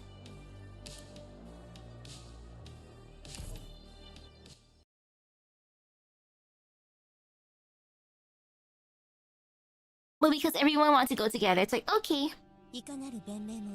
Follow everyone else. And ooh, how do I want to put this? It should be fine. I will start with having... You know what, Myrtle, just stay here.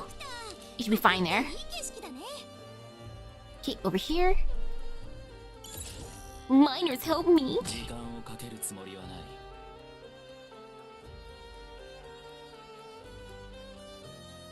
Oh, this will be funny damage. Okay. Abnormal Mangler Beast.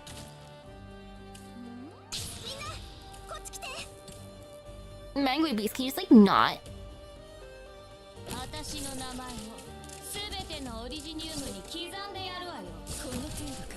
Actually, maybe it'll be fine. No! Oops! Sorry, Wiz.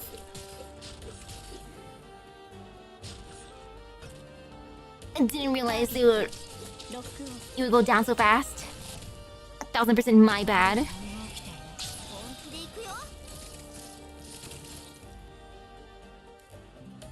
I'll start by putting someone else here.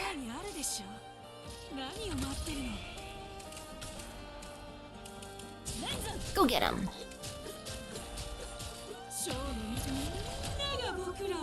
Everyone's slowly going down. Totally fine.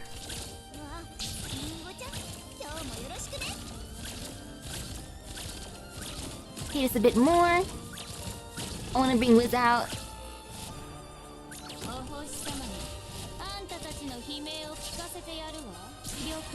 Sheesh, these things are strong.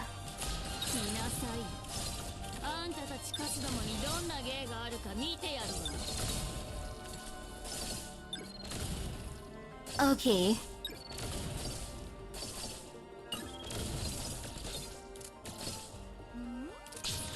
But yeah, I'm still fine with Rankin. He's taking responsibility for things, which I appreciate.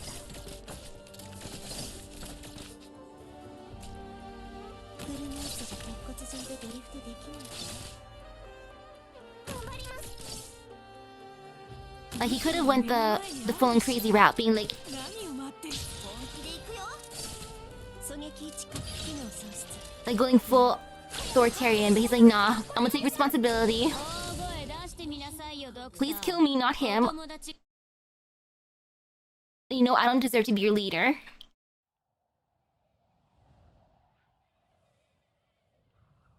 The tracks end here. Up ahead is... Ha. Huh. I don't even think we need to go any further. What? What happened here? We got to this area. Far north Ursus. Radiant, are you guys still here? This village is the closest to where the miners abandoned their vehicles. I thought we might be able to ask around. Hard to tell if anyone's still alive. The burn marks on the fence look recent. We're one step too late. Again. Amiya keeps walking until the quiet ruins are in plain view. The fire has long gone out. The bare branches in the surrounding woods cannot even hide the twin moons. The ruins are sickly black in the pale moonlight. A far cry from what she imagined the village would look like. Amiya feels a brief daze and worry as memories of a similar scene flash back to her mind. Mantra, we... Shakes head. I'll take a team and search for survivors. I'll go too. We'll be fine, and we'll be back soon. No, let's go together and split up over there. The little twin moons.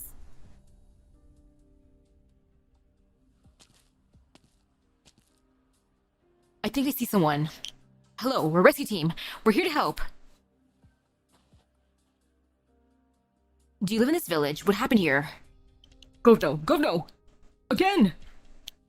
I did say we were a rescue team, didn't I? Was my Ursine weird? No, he's just afraid. I can sense it. He must live around this place, though, if he showed up here. Should we follow him? Shakes head. Let's not. We don't want to frighten them. I don't blame the villagers. Who's there? Oh. Careful. I'm sorry. I wasn't following you on purpose. Your clothes, they're like hers, so... Her clothes? Do you mean a symbol? Nods. What's the name of this woman you're talking about? Serafina. Radiant's real name. Is it Serafina Shortly-Berry with 4 arms? You know her? Yes, she's a friend, and we've been looking for her. What's your name? Can you take us to Serafina? I'm Bitochki. Follow me.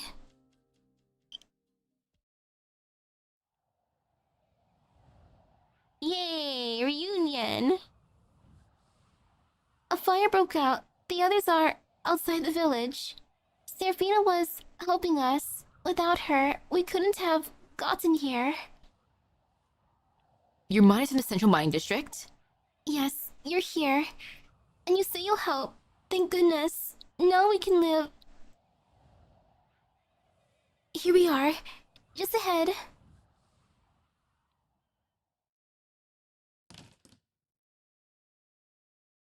Who's there? Dia, Volia? You still have a fever. Don't sit at the door. I'm fine, no fever. The wound in my leg doesn't hurt anymore when I tie it up with clothes. And who are these people? They know Serafina. We come from the same pharmaceutical company. We've come to help. Amiya? Amiya, it's really you. How do you find this place? It's really you. We finally found you. She runs up to her colleague and gives her a big hug. Perhaps she should not be showing her emotions in front of the others like this, but she cannot decline the opportunity to let her guard down. Nothing beats the joy of reunion and the comfort in seeing someone in whom you've been worried about for a while. I wasn't sure when the girl said your name, but now I'm so glad. Is everything alright, Radiant? I'm fine. Sorry for making you worried. Team Radiant, all 9 members accounted for. Thank goodness. How did you find this place? Did someone find the markings I left behind? A wise course of action. Mantra, I knew you'd be with them. The doctor, Monster, and I came when we lost contact with you. The doctor is with the researcher that we found, waiting for her to wake up. We'll meet up once communications are restored. The doctor's here in Ursus too? I think we all have a lot of questions to ask each other.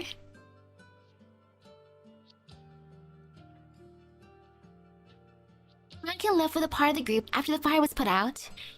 The ones who were unwilling or unable to follow are villagers who lived here to begin with. I regret not being able to stop the events. So that's what happened. Is this Rankin linked to Reunion? No, as far as I can tell, he never made direct contact with Reunion. He simply believed that there was a Reunion position in the Ursus-Kashmir's border. I've heard fugitive infected in the far north talking about it. Does Rose Island have any intel? Shakes head. You mean these people have nothing to do with Reunion? They're just flying a banner that they happen to come across? Who might you be? Aloysius Gorchikova, Sergeant of the Imperial Guard, Vanguard Battalion. You can call me Aloysius. What is the Imperial Guard doing here? Aloysius came to investigate rumors of mutated infected in the central mining district. She helped get into this district. It's a pleasure to meet you, Gosposa Radian. I'm happy for your reunion, but time is short and I'll cut straight to the chase. Were there any mutated infected in this group of fugitive miners? Mutated? I'm sure you understand what I mean, as an operator of Rhodes Island. No, at least not the ones who stayed. We did not find any so-called mutated infected when we examined them. That's strange. There's certainly something abnormal about these people. If there's nothing out of the normal with the ones who stayed, then we must hurry to catch up with the ones who left.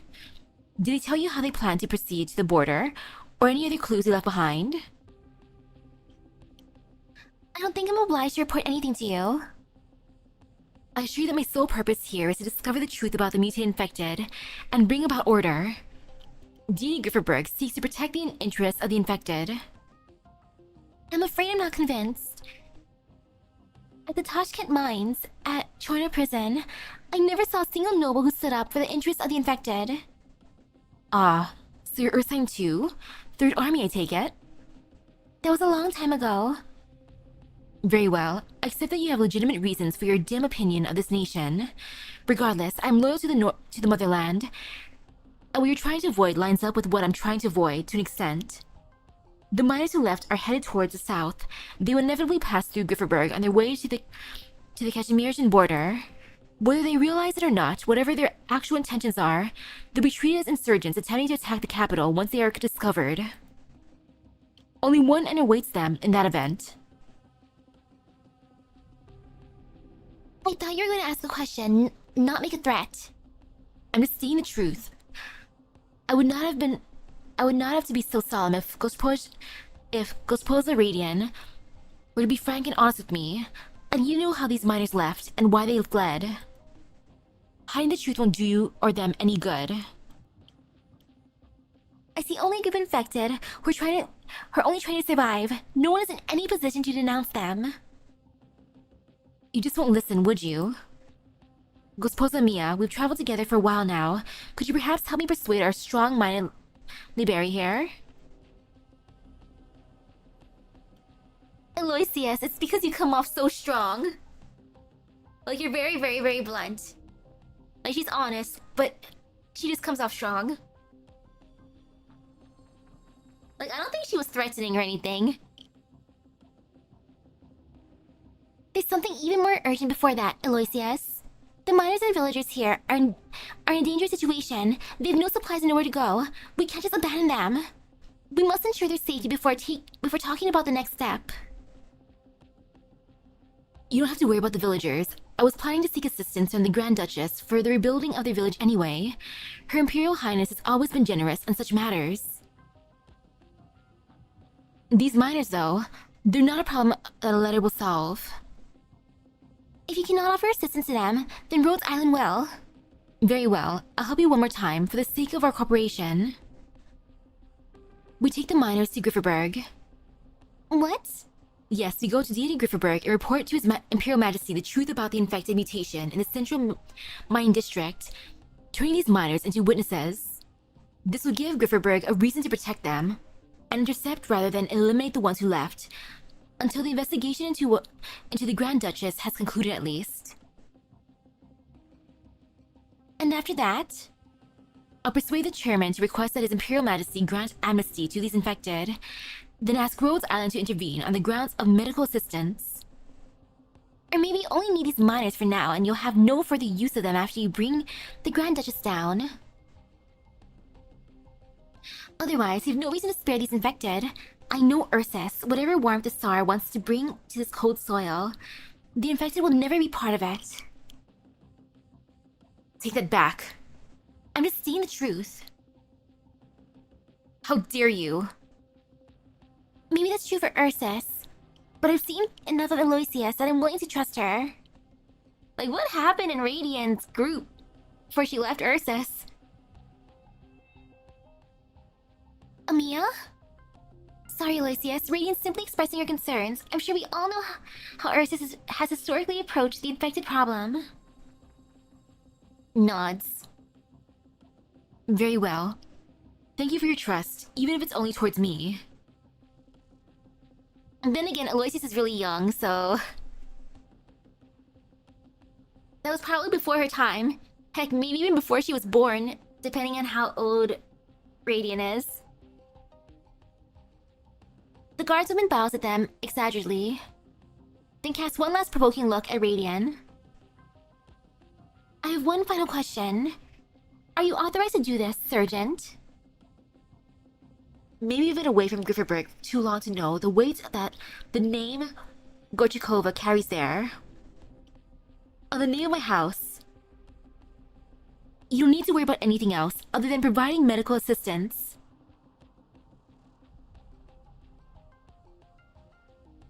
You're telling the truth. Of course I am. Even if the plan works, we must get the miner's degree first. Yes, I'll go. I'll explain the situation to them and ask what they think.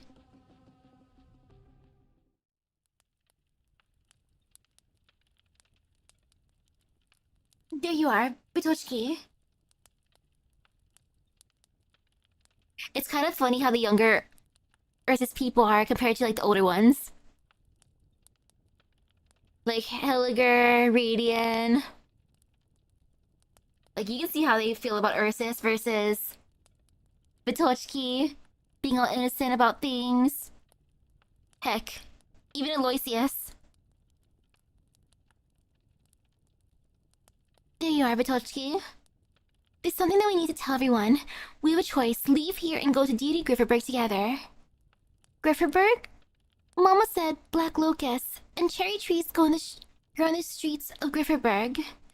The sky is bright. The foul beasts build nests. They don't fly away. There's spring there. That Grifferberg? Yes, the Grifferberg. Do you want to go? Yes, I wanna... She's so eager that she lets the cold air get into her throat, causing pain from the dryness. I know you do, but what about the others? I've never left the mines. We have to ask the others whether they're like you, if they're willing to trust us and go to Grifferberg. I'll ask. I know they will. Before you came back, Daria said we can't get away. Even if we wanted to go back, people outside would stop us. They'll burn us to death. I'll tell her it's not like that. You're right, it's not like that. Daria? Daria? Daria, we'll go to deity Grifferberg. Serafina has a way. We'll all go. Daria? The girl is sitting straight with her back against the wall. Her eyes are closed, exhaustion upon her young face like shadows. She still breathes, but she's not doing any more than the minimum required to live. No, we can't. Stay here. Come with me. Hang on. I'll carry you. Daria! Probably just tired. Let her rest. We'll find others. Bitoshi looks around, hoping that her friend's silence is just a coincidence. Jojo Volya. She walks over and shakes them one by one, only to find that their backs are all straight and stiff, just like Daria. Some are kneeling while others are standing, but they are all facing the old woman with bowed heads inside the house, as though they can hear nothing else. Interesting.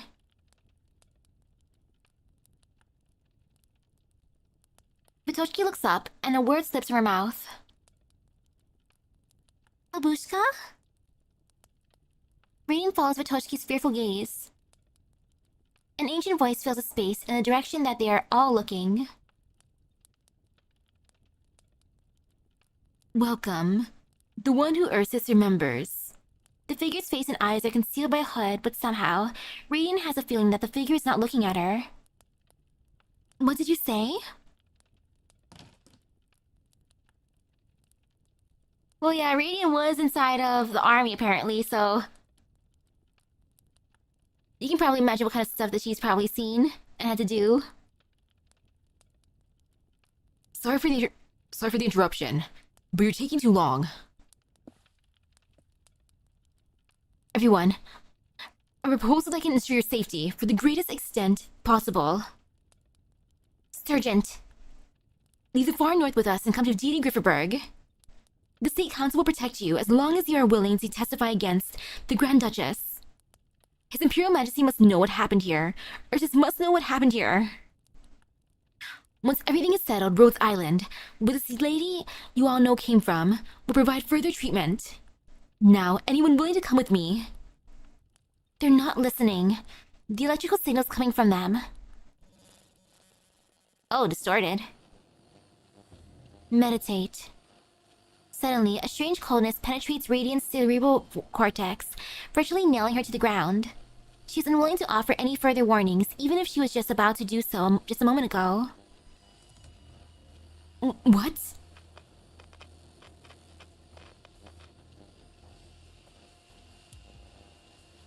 Even the most chaotic electrical signal should have been benign to her, but now she turns it into a knife to keep herself lucid. Radiant shuts off her sensations with Originium Arts, attempting to break the shapeless restraint. What are you? Arg... We must go! Take everyone, leave! Granny? Oh no, they want mantra, uh-oh. Mantra. Is this the name you go by now?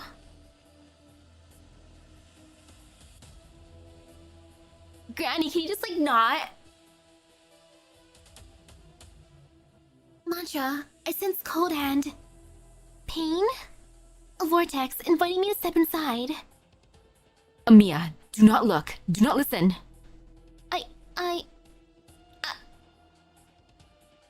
Shut your senses with arts, Amiya. Same for you, Elysium. Stay here while I find out what's happening. Mantra!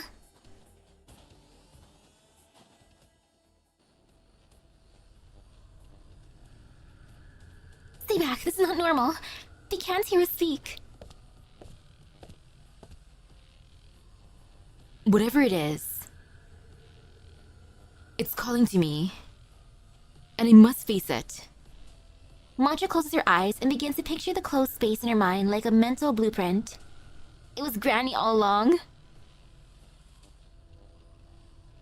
She steps into the house. She will find an anchor each active consciousness here, awaken them and make them hear. At least that is what should have happened.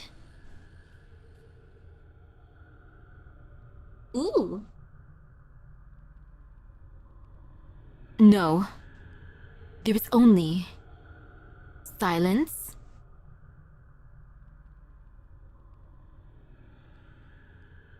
Red. Piercing red. Red like the blood on the snow, encroaching upon the retina. Then she opens her eyes.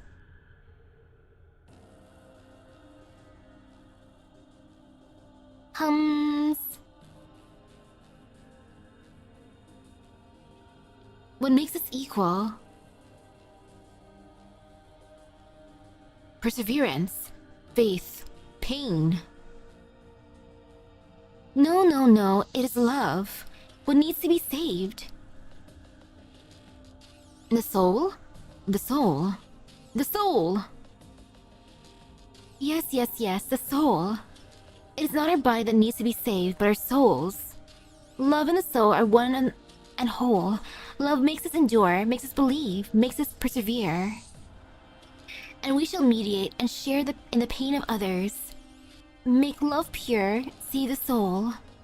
For you, for him, and all who endure pain. Desire not your own life. Desire not your own death. I endure. I believe. I persevere. Gosudar, Batyushka.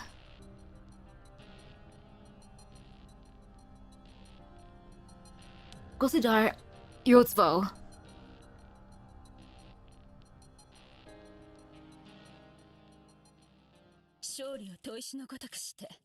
Well, they said there's a trial or a thing that usually takes place, a ritual that takes place before a new one is created for the Eurodsfo. So it's either gonna be that they take on a new host, or it's like the Saintess. 6 feet under. Once we created, now we destroy. Well, that's gonna be a fun fight. Boss fight.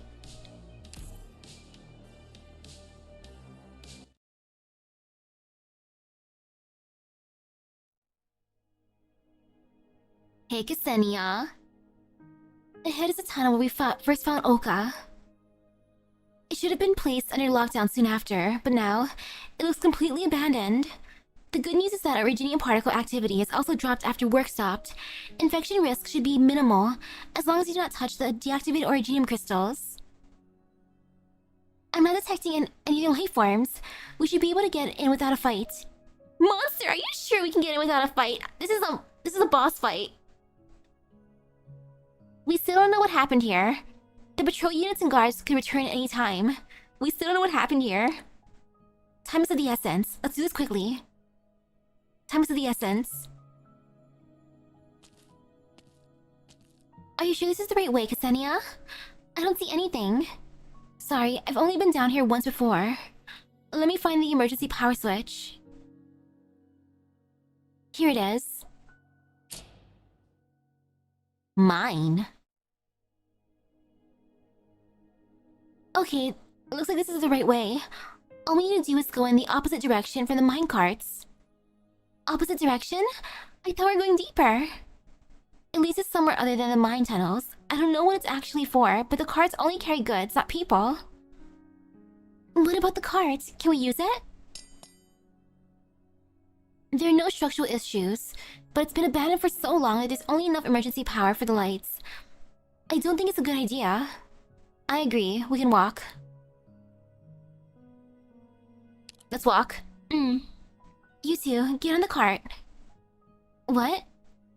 There's no safety belt. We can walk. There's no safety belt. Get on, Doctor. We can save time that way. But it won't start. I'll take care of it. Do you need me to lift you up, Doctor? I can do it myself. I don't need uppies. Getting flashbacks to the other event. The Lemon event. Are you ready? What are you planning? Whoa. Well, we throw out the cart. The cart's going to fall apart.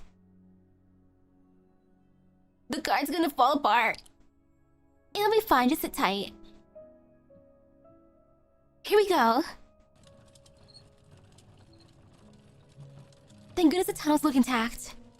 But we should have started a fire before coming down. It's a lot wetter than the outside. The difference is almost as great as the Iberian coast compared to the inland Ursus. Of course, there's a dramatic difference in temperature as well. Are you alright? I'm fine. What about you, Doctor? Every part of my brain feels equally shaken. You look like you enjoyed it, Monster. I kept the speed steady. Monster's a very good cart driver. Or cart pusher. Sounds like the problem's not on my end. I have a question, Ksenia. When was Oka first discovered in the mines? I'm not entirely sure when.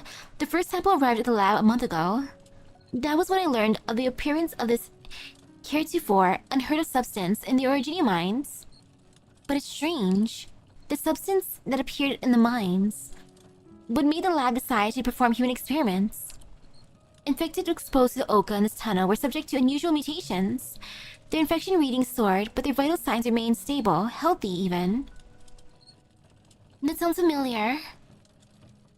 Have you encountered any other patients like this? Have you come into contact with Oka? There may be another possibility. We're not sure yet. In any case, the Ursan government wanted to replicate the miracle. I suppose they wanted a docile labor force that did not fear illness or pain, perhaps even employ them in combat. Super soldiers. I'm not surprised that the government would react that way. They haven't realized the potential danger. I think we're getting close. This is as far as the rail goes. We'll have to proceed on foot. The three of you move forward in the darkness. You hear before you see. It is the heavy sound of water. Ooh. The three of you look up and slowly open your eyes. You soon realize that the light in the tunnel is not coming from the outside. It is coming from the stationary liquid in front of you on the ground and the waterfall at the very end. It glitters like obsidian, refracting light from the crack high above as it falls, making the cave bright as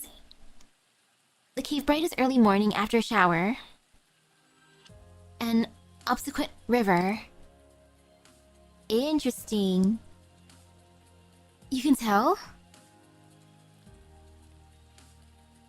Yes, like an obsequent river, the Oka cannot flow outwards along the depths, so it can only flow backwards, until it lies still like this. But it continues to flow in a way, even without external forces acting on it. That's why they named it Oka, river. The liquid is everywhere. It's like a natural karst cave. You can't even tell what it used to be a mine. That used to be a mine. Even stranger, Oka itself is almost like water. What do you mean? How could it be? What do you mean? Well, in a manner of speaking, Oka becomes highly stable after it is allowed to stand still for a while. It can even be used as a universal solvent. Wait, we still shouldn't touch it with bare hands. Oh. Monster bends over and collects some liquid with a test tube. She's not wearing gloves or any other form of protection. Her expression grows solemn as she shakes the liquid in the test tube with wet hands. Monster? You should not touch it directly. I have protective equipment. You can tell me if you want a sample and I'll collect it. Doctor, I know what this says. What? Ksenia, the samples. Can you get some samples from around the waterfall? Oh, okay. Wait here. I'll be back soon. Be careful.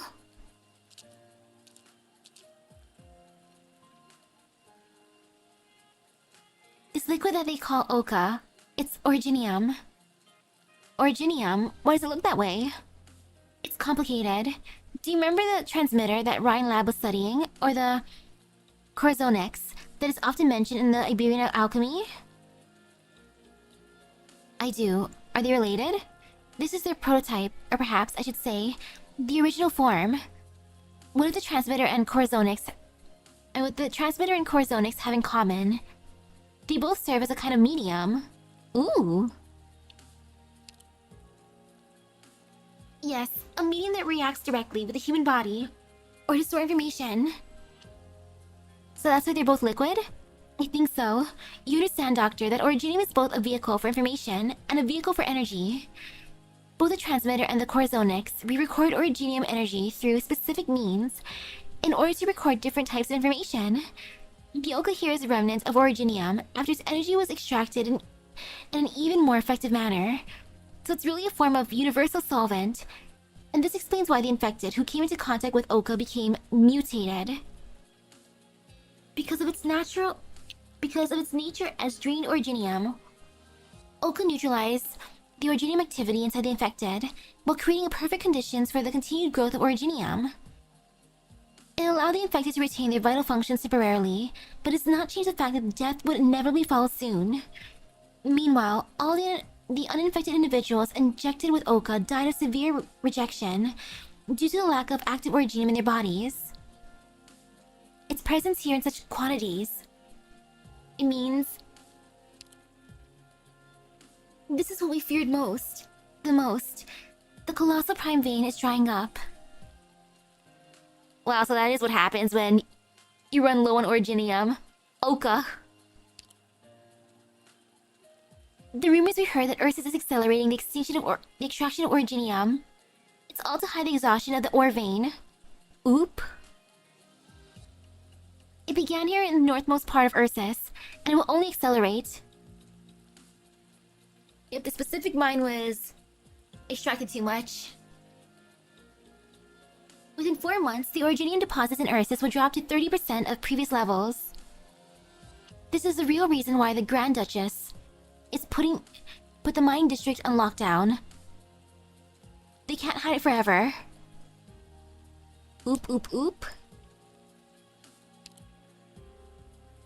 You did not need to ask a question.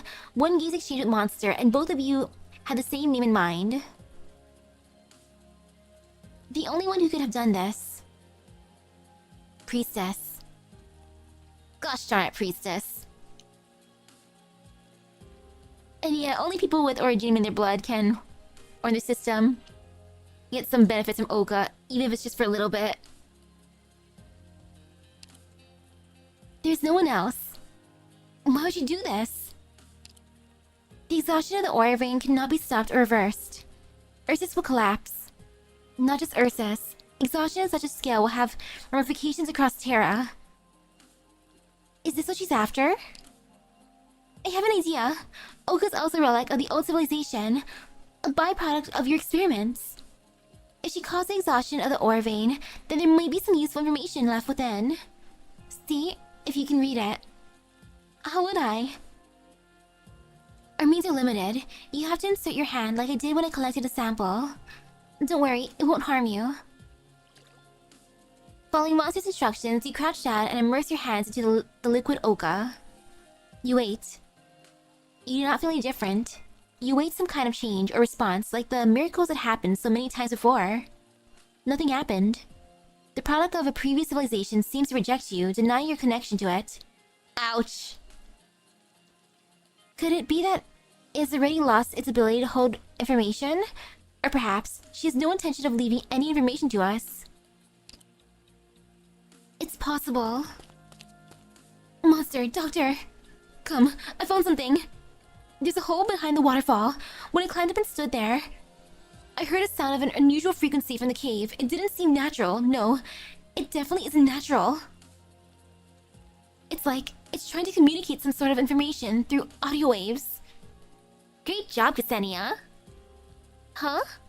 Let's check it out. Good discovery.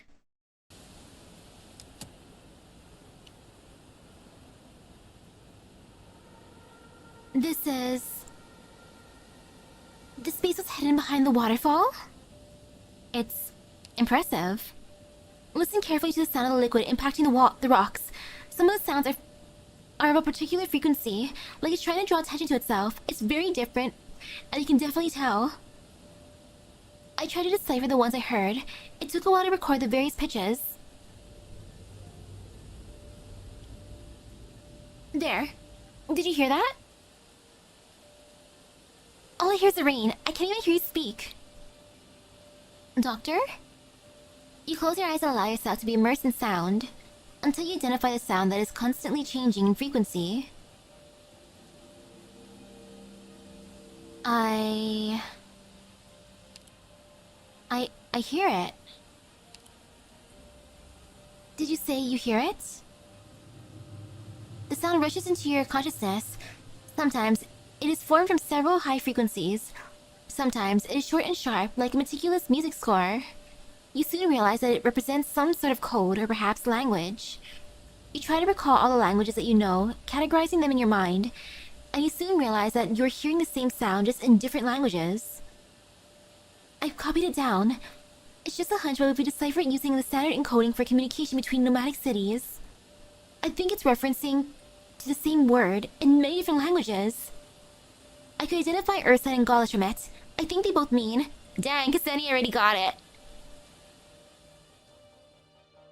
She's fast. She's very, very fast. Unknown language.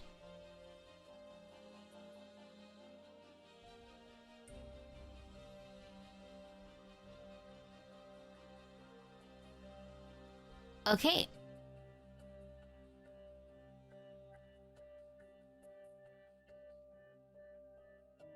All the different languages.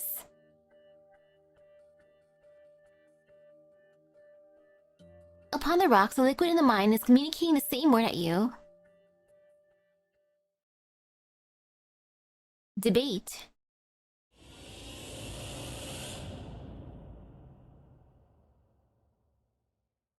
Yes, Dr. Misaki, if you still believe you made the right choice, if you still believe in the future you described, then refute me with reality and prove to me that thing in which you hold so firm. Hope.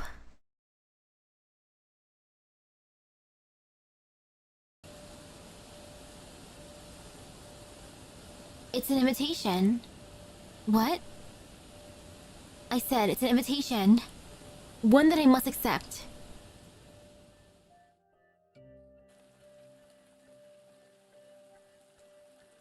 You think it's a message from Priestess? Yes, I know what she means. Yes, she's inviting me on a date. She wants to debate again. We should leave quickly. I'll go back to the lab once Ksenia has gathered her samples. We must try to contact Mia. I wonder how Mia's team is doing. I hope Mia has made contact with Radian. I wonder how Mia's team is doing. Did you hear a sound? Boss fight. What sound? Something heavy stepping in water. The waterfall's pretty loud. Are you sure it's not just your ears ringing? Perhaps lingering effects from having to process too much information just now. Wait. Ksenia, is that you? It's either Priestess or another colleague. Like the one that kind of looked like Mumu. It's not Ksenia's footsteps. Not the right weight or rhythm. What's that? Like, of course something's gonna appear after we hear the message. Great. Hello, giant bear. Frenzied crying, frenetic breathing, thick mucus liquid dripping from the fangs. Its entire body is covered in a hard layer of dark red originium. Release the bear! Forcing to stand on its two hind legs. You see it raise its front paws. All this happening with events and interactions still be taking place. Nut paws, a pair of withered hands, indistinguishable from that of a human. An originium infected mangler beast. I have the samples. Why are you just standing there? The strange mangler beast, which seems so removed from reality, is right behind her. Run, Ksenia! Run, Ksenia, don't look back! I'll get her, go to the minecart, doctor, and we'll meet you there. Go. What? The researcher cannot help but look back as she starts running. She hardly has the time to swallow her scream. Gosuda, Batyushka. What is that thing?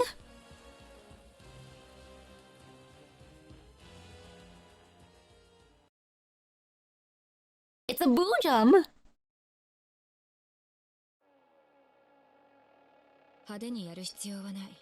He wears the bear. Oh, there's only 4 enemies. Oh, there's the bear. Well, I asked for the bear. He's attacking the others too. You know, thank you, bear.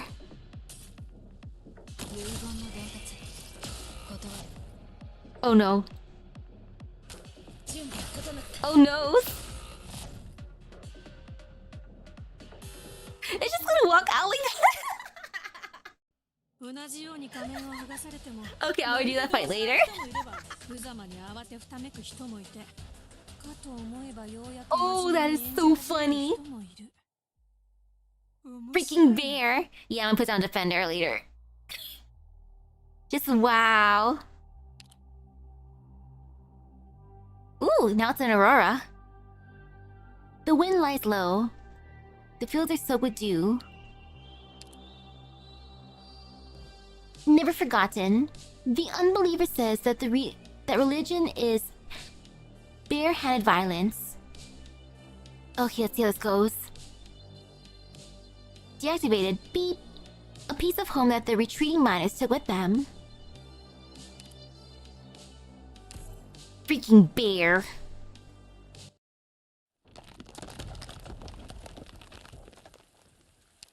Has it stopped moving?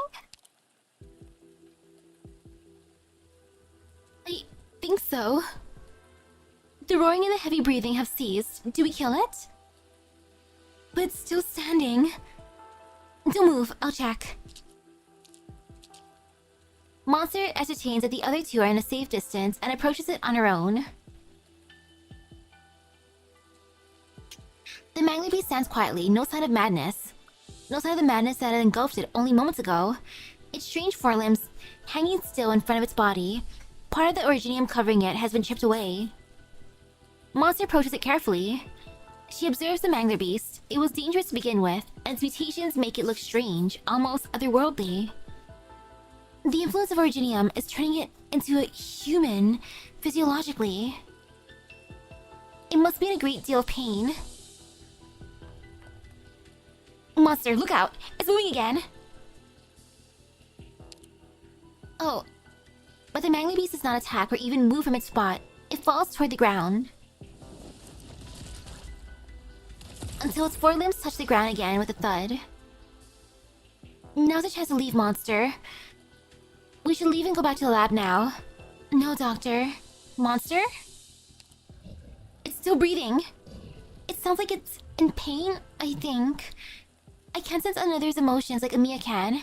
And this is just a mutated animal, but I know it will die even if we don't do anything. The originium has impaled its throat. Every part of its body is in pain. It will claw out its own mutated organs if it could. Perhaps this is why it attacked us. It's not in control of itself anymore. Let's end its pain then. Poor bear. Yes. I can do it. I can end its pain. She walks toward the fallen beast. Standing next to it, she puts her claws against a piece of fur with fewer crystals. Monster gazes at the mangler beast with incredible calm in her eyes. Then, she surgically extinguishes the mutated mangler beast's blast. Intermittent breathing. Let's go, Doctor. Back to the lab.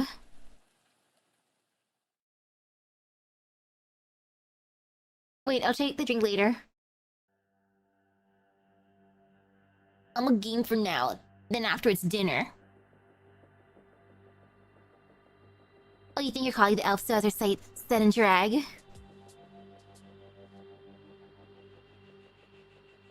Yeah, like let her own do your own thing kind of deal.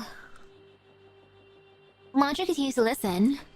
She knows that she cannot trust what she sees, whether it is twisted by intention or reflecting reality by accident. And so she listens until the first word of prayer drops in a crowd like the first snow. Your old foe, Gabrielas. I'm listening. Then stop. Stop. Stop it all! I cannot stop what never began. What you see is only in your mind. Mantra stops trying to communicate. She steps forward and tries to study. And tries to study the trembling red, white, and black threads. As she stretches out her hand. Mantra! Mantra! What?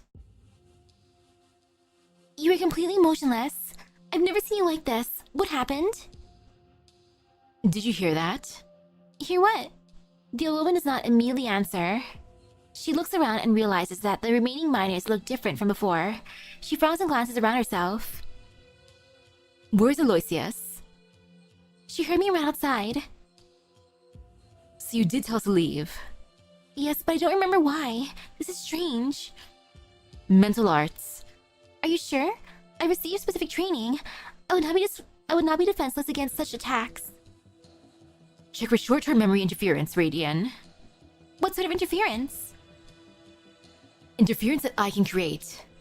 One time, I had Mechanus forget that he wanted to ask you about borrowing Dendi and Axie, not by wiping the memory, but by blocking its formation. I remember. That was the first time you tried to use your arts like that, I think. We forget when information in our brain is not successfully stored in the memory. Yes, it was your idea. You're far more experienced than I am in understanding and utilization of human bioelectrical signals. You think someone here uses the same sort of arts? Unsure, perhaps I just saw and heard more than you did. What do you mean? The Yorotsuvo of Ursus may be here, Radian. Yorotsuvo? Why do you bring that up? The Yorotsuvo's here? But the last Yorotsuvo was burned alive in Grifferberg 2 years ago. Could another be born so soon? I don't know. I'm going to find out. If it's really the Yorotsuvo, and it was hidden in the group without me detecting it, then it's extremely dangerous. I'll put the others on alert. Be careful. The danger's not physical, not yet at least. I'll seek help if necessary. Don't forget it. Good luck, Mantra. Mantra turns around and walks towards the place where the red was a few moments ago. The assembled miners either give way to her or reach out to her. Who are you looking for? We're still going to Grifferberg, right? Well, Liv nods. But they look like they don't want to leave? I asked Diadia Volya. He doesn't want to leave. He'd rather his wounds rot than to run. But isn't surviving the most important thing? You're not talking. Stranger, are you going to see Nadia? Then go on your knees and raise your eyes to her. See her, repent, and be forgiven. Then you will realize how foolish you were for struggling and failing to find peace.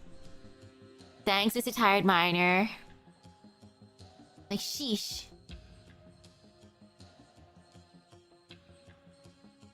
Mantra neither assents nor dissents. She does not speak to them with arts. She simply nods and passes them by, staring straight into the deepest reaches of the room.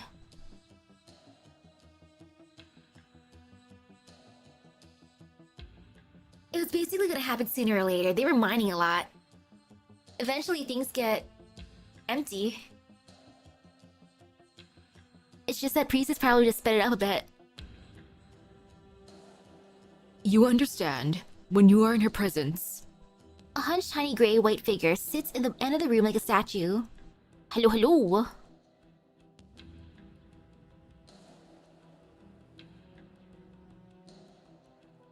Yorotsuvo? Impossible. It's impossible. The Yorotsuvo's dead. The Tsar granted the madman the mercy of defending himself before his sentence was pronounced.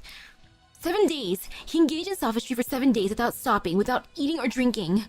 He had the audacity to stand in the middle of the state council, telling everyone who came to listen, "I forgive you." Ooh, your ticket shipped arrives Monday. Nice. Wait, how do you find that out? Like, did they send you an email? I gotta check my email later on. By the way, I got my Common Rider lipstick. I didn't open up my package yet, though. Unfortunately, still no sign of the poster. Like, what the heck? It's nowhere. It's not even in my mail pile. Like, oof. It's super delayed. His Imperial Majesty finally had enough and sentenced him to death personally, but brainwashed believers attempted to raid the execution, resulting in the biggest riot in Grifferberg in a decade. We know all that. If Mantra said it was the Yorotsuvo, she must have had the evidence to make the deduction. All we need to do is protect ourselves and wait to hear it from her. Oh, you need to check yourself. Wait, how do you find it? How do you check yourself? Mantra does not kneel as the mine is instructed. She steps into the shadow, facing forward as though there are a pair of eyes looking backwards in front of her. I know you can hear. I hear your questions. I hope you're more than just a pale imitation of my arts and my way of speaking, your old foe. Your old foe? If that is a name you need me to have, explain. Oh, ticket site. And they have the package number there. Okay, I gotta find that website again and log in. Gabrielis, Solomita, Bismert, Aurora, Nadia, or perhaps your old foe. I am all of them. Why do you hide amongst these suffering people? Because it is a journey of proselytization. I shall walk in this vast land and redeem the people from their sufferings. And because I saw and heard her, I stayed because of her pain. Who is she? A suffering soul. You deceived her and made her call you Nadia. I never deceived. You lie. She asked as you did. I answered as I do. That was all. A meaningless response. What are you? You saw me. I see shadow without order. Yes, I am. But not in the eyes of others. Explain. People see in me the reflection of their perception and expectation. I thought of all the souls, you alone understand why I exist so. After all, you are the unfinished sculpture. You were once to become me. Mantra keeps her eyes fixed on the strange apparition in front of her, but she is unsure whether she can identify any useful information from it. A long time ago, you cut away a black piece of rotten flesh. So did I. It pursued me, and I repelled it, like cutting off a piece of rotten flesh between breaths. An absurd analogy. No, a simple principle. It is rotten and no longer connected to the rest of your body. Why keep it?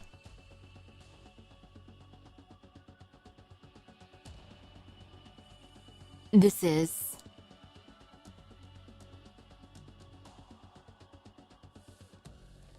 your memory? Ooh.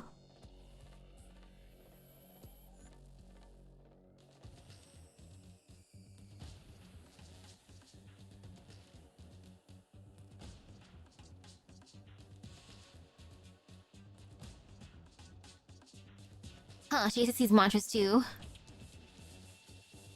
But it is mine. No, the Royal Guard.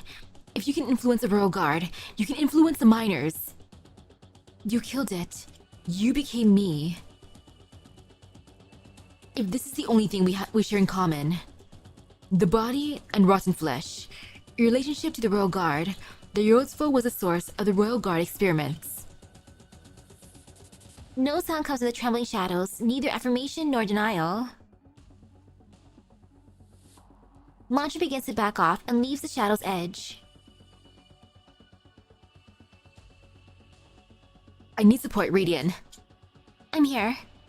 The conjecture is confirmed. Also, additional information. The Yorosfo hid amongst the miners and helped them kill the Royal Guard. I see. What do you need us to do? I need you to continue to contact other Rose Island assets in Ursus and ask Amiya to delay Aloysius. We can't leave yet, at least not until I find a way to rouse the miners. Have Elysium stand by inside the range of my arts. I may need his assistance. What's your plan? Remove the influence that the Yorosfo has on the miners. You think the Yorosfo is controlling the miners and causing them to refuse to leave? Yes. We cannot kill the Yorosfo directly, but it can kill anyone here anytime it chooses to. Maybe Amiya can help. Maybe, but Amiya does not understand the Yorosfo, and I do not want her to become involved without any understanding. The Yorosfo's powers are similar to mine. This is why I'm the only one who can make the decision. It relies on the cognition of others to establish itself. I must find the key to its establishment of this Nadia identity in order to remove its influence. You have someone you suspect? Yes. The mantra casts her gaze at the surrounding miners and eventually upon the girl who walks past her to the Yorodzuo. She mutters in a daze, in bewilderment and sorrow. I just need time to confirm. Sorry, but Granny's gonna go on a vacation right now.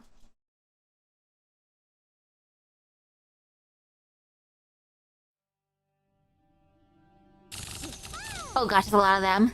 Eee.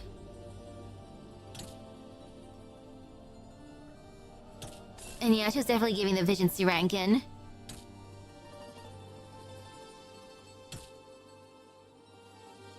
Oh, I can activate these, good.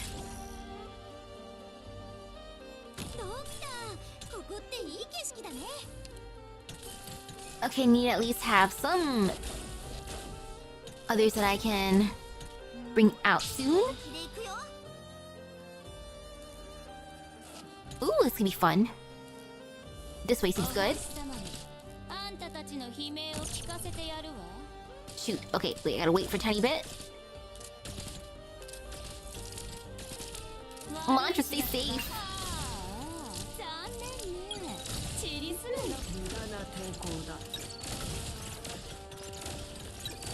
Okay, so far so good, kind of, sort of.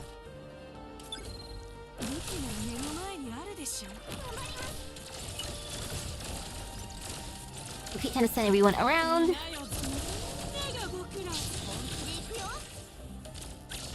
Feel fear from Lappy.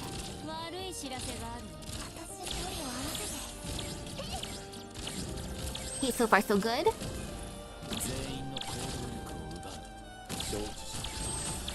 It is fine without a healer so far.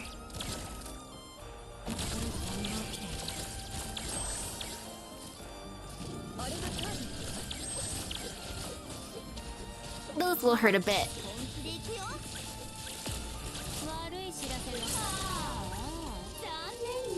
Oh, you know, this is fine. Then one miner's doing his best. Look at him do a thing. Good job, man.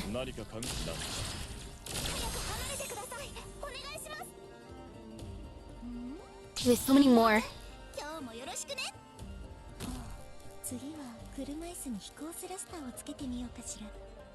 Other enemies, where are you? Oh, there they are. Okay, I'm ready.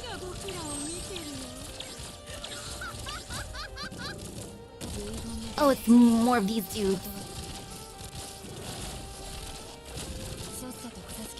Oh, this is fine.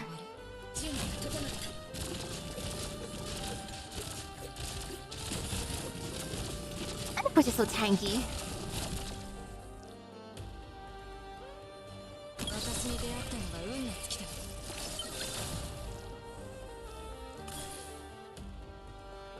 And yeah, it seems like this current year Roadsville became an ageless.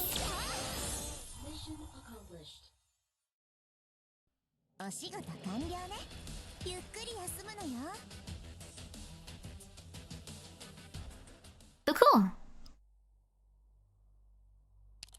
I'm hoping that the group seems fine. Will be fine for now. Cause sheesh. Granny, no. Like, I don't want it to end up being sad if they have to take out Granny. Like, sure, the Euro's supposed to taking on the identity of Granny, but still.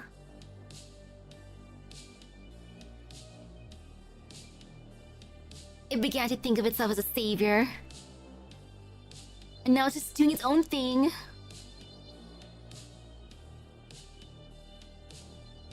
Dang though, hopefully we'll be fine. No fear, no pain. You know, I'm glad that today I got to see what Oka looked like. It really was just liquid originium. But oh, that poor bear, that poor bear. I gotta redo that stage later. I'm gonna put down a defender to get the bear's attention first thing. And then it'll be fine. I do think it's funny I took out all the other enemies though. Like, thank you, bear. Made my life a little bit easier with that part, but oof. Poor bear. Gotta put it out of its misery.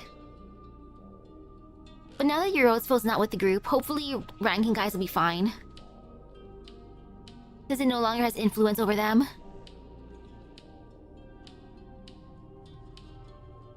Yeah, you just gotta get rid of the people who believe in it, which is gonna be pretty much impossible right now. Unfortunately. Plus, even without it being like I'm thinking of Yorotsubo, if you think of it as like grandma or a family member, then it's still gonna stick around. Which is a big oof. But we'll see how this plays out. Hopefully it won't end in too much sadness. Maybe it'll be happy next time. Ahahaha. Yeah, totally.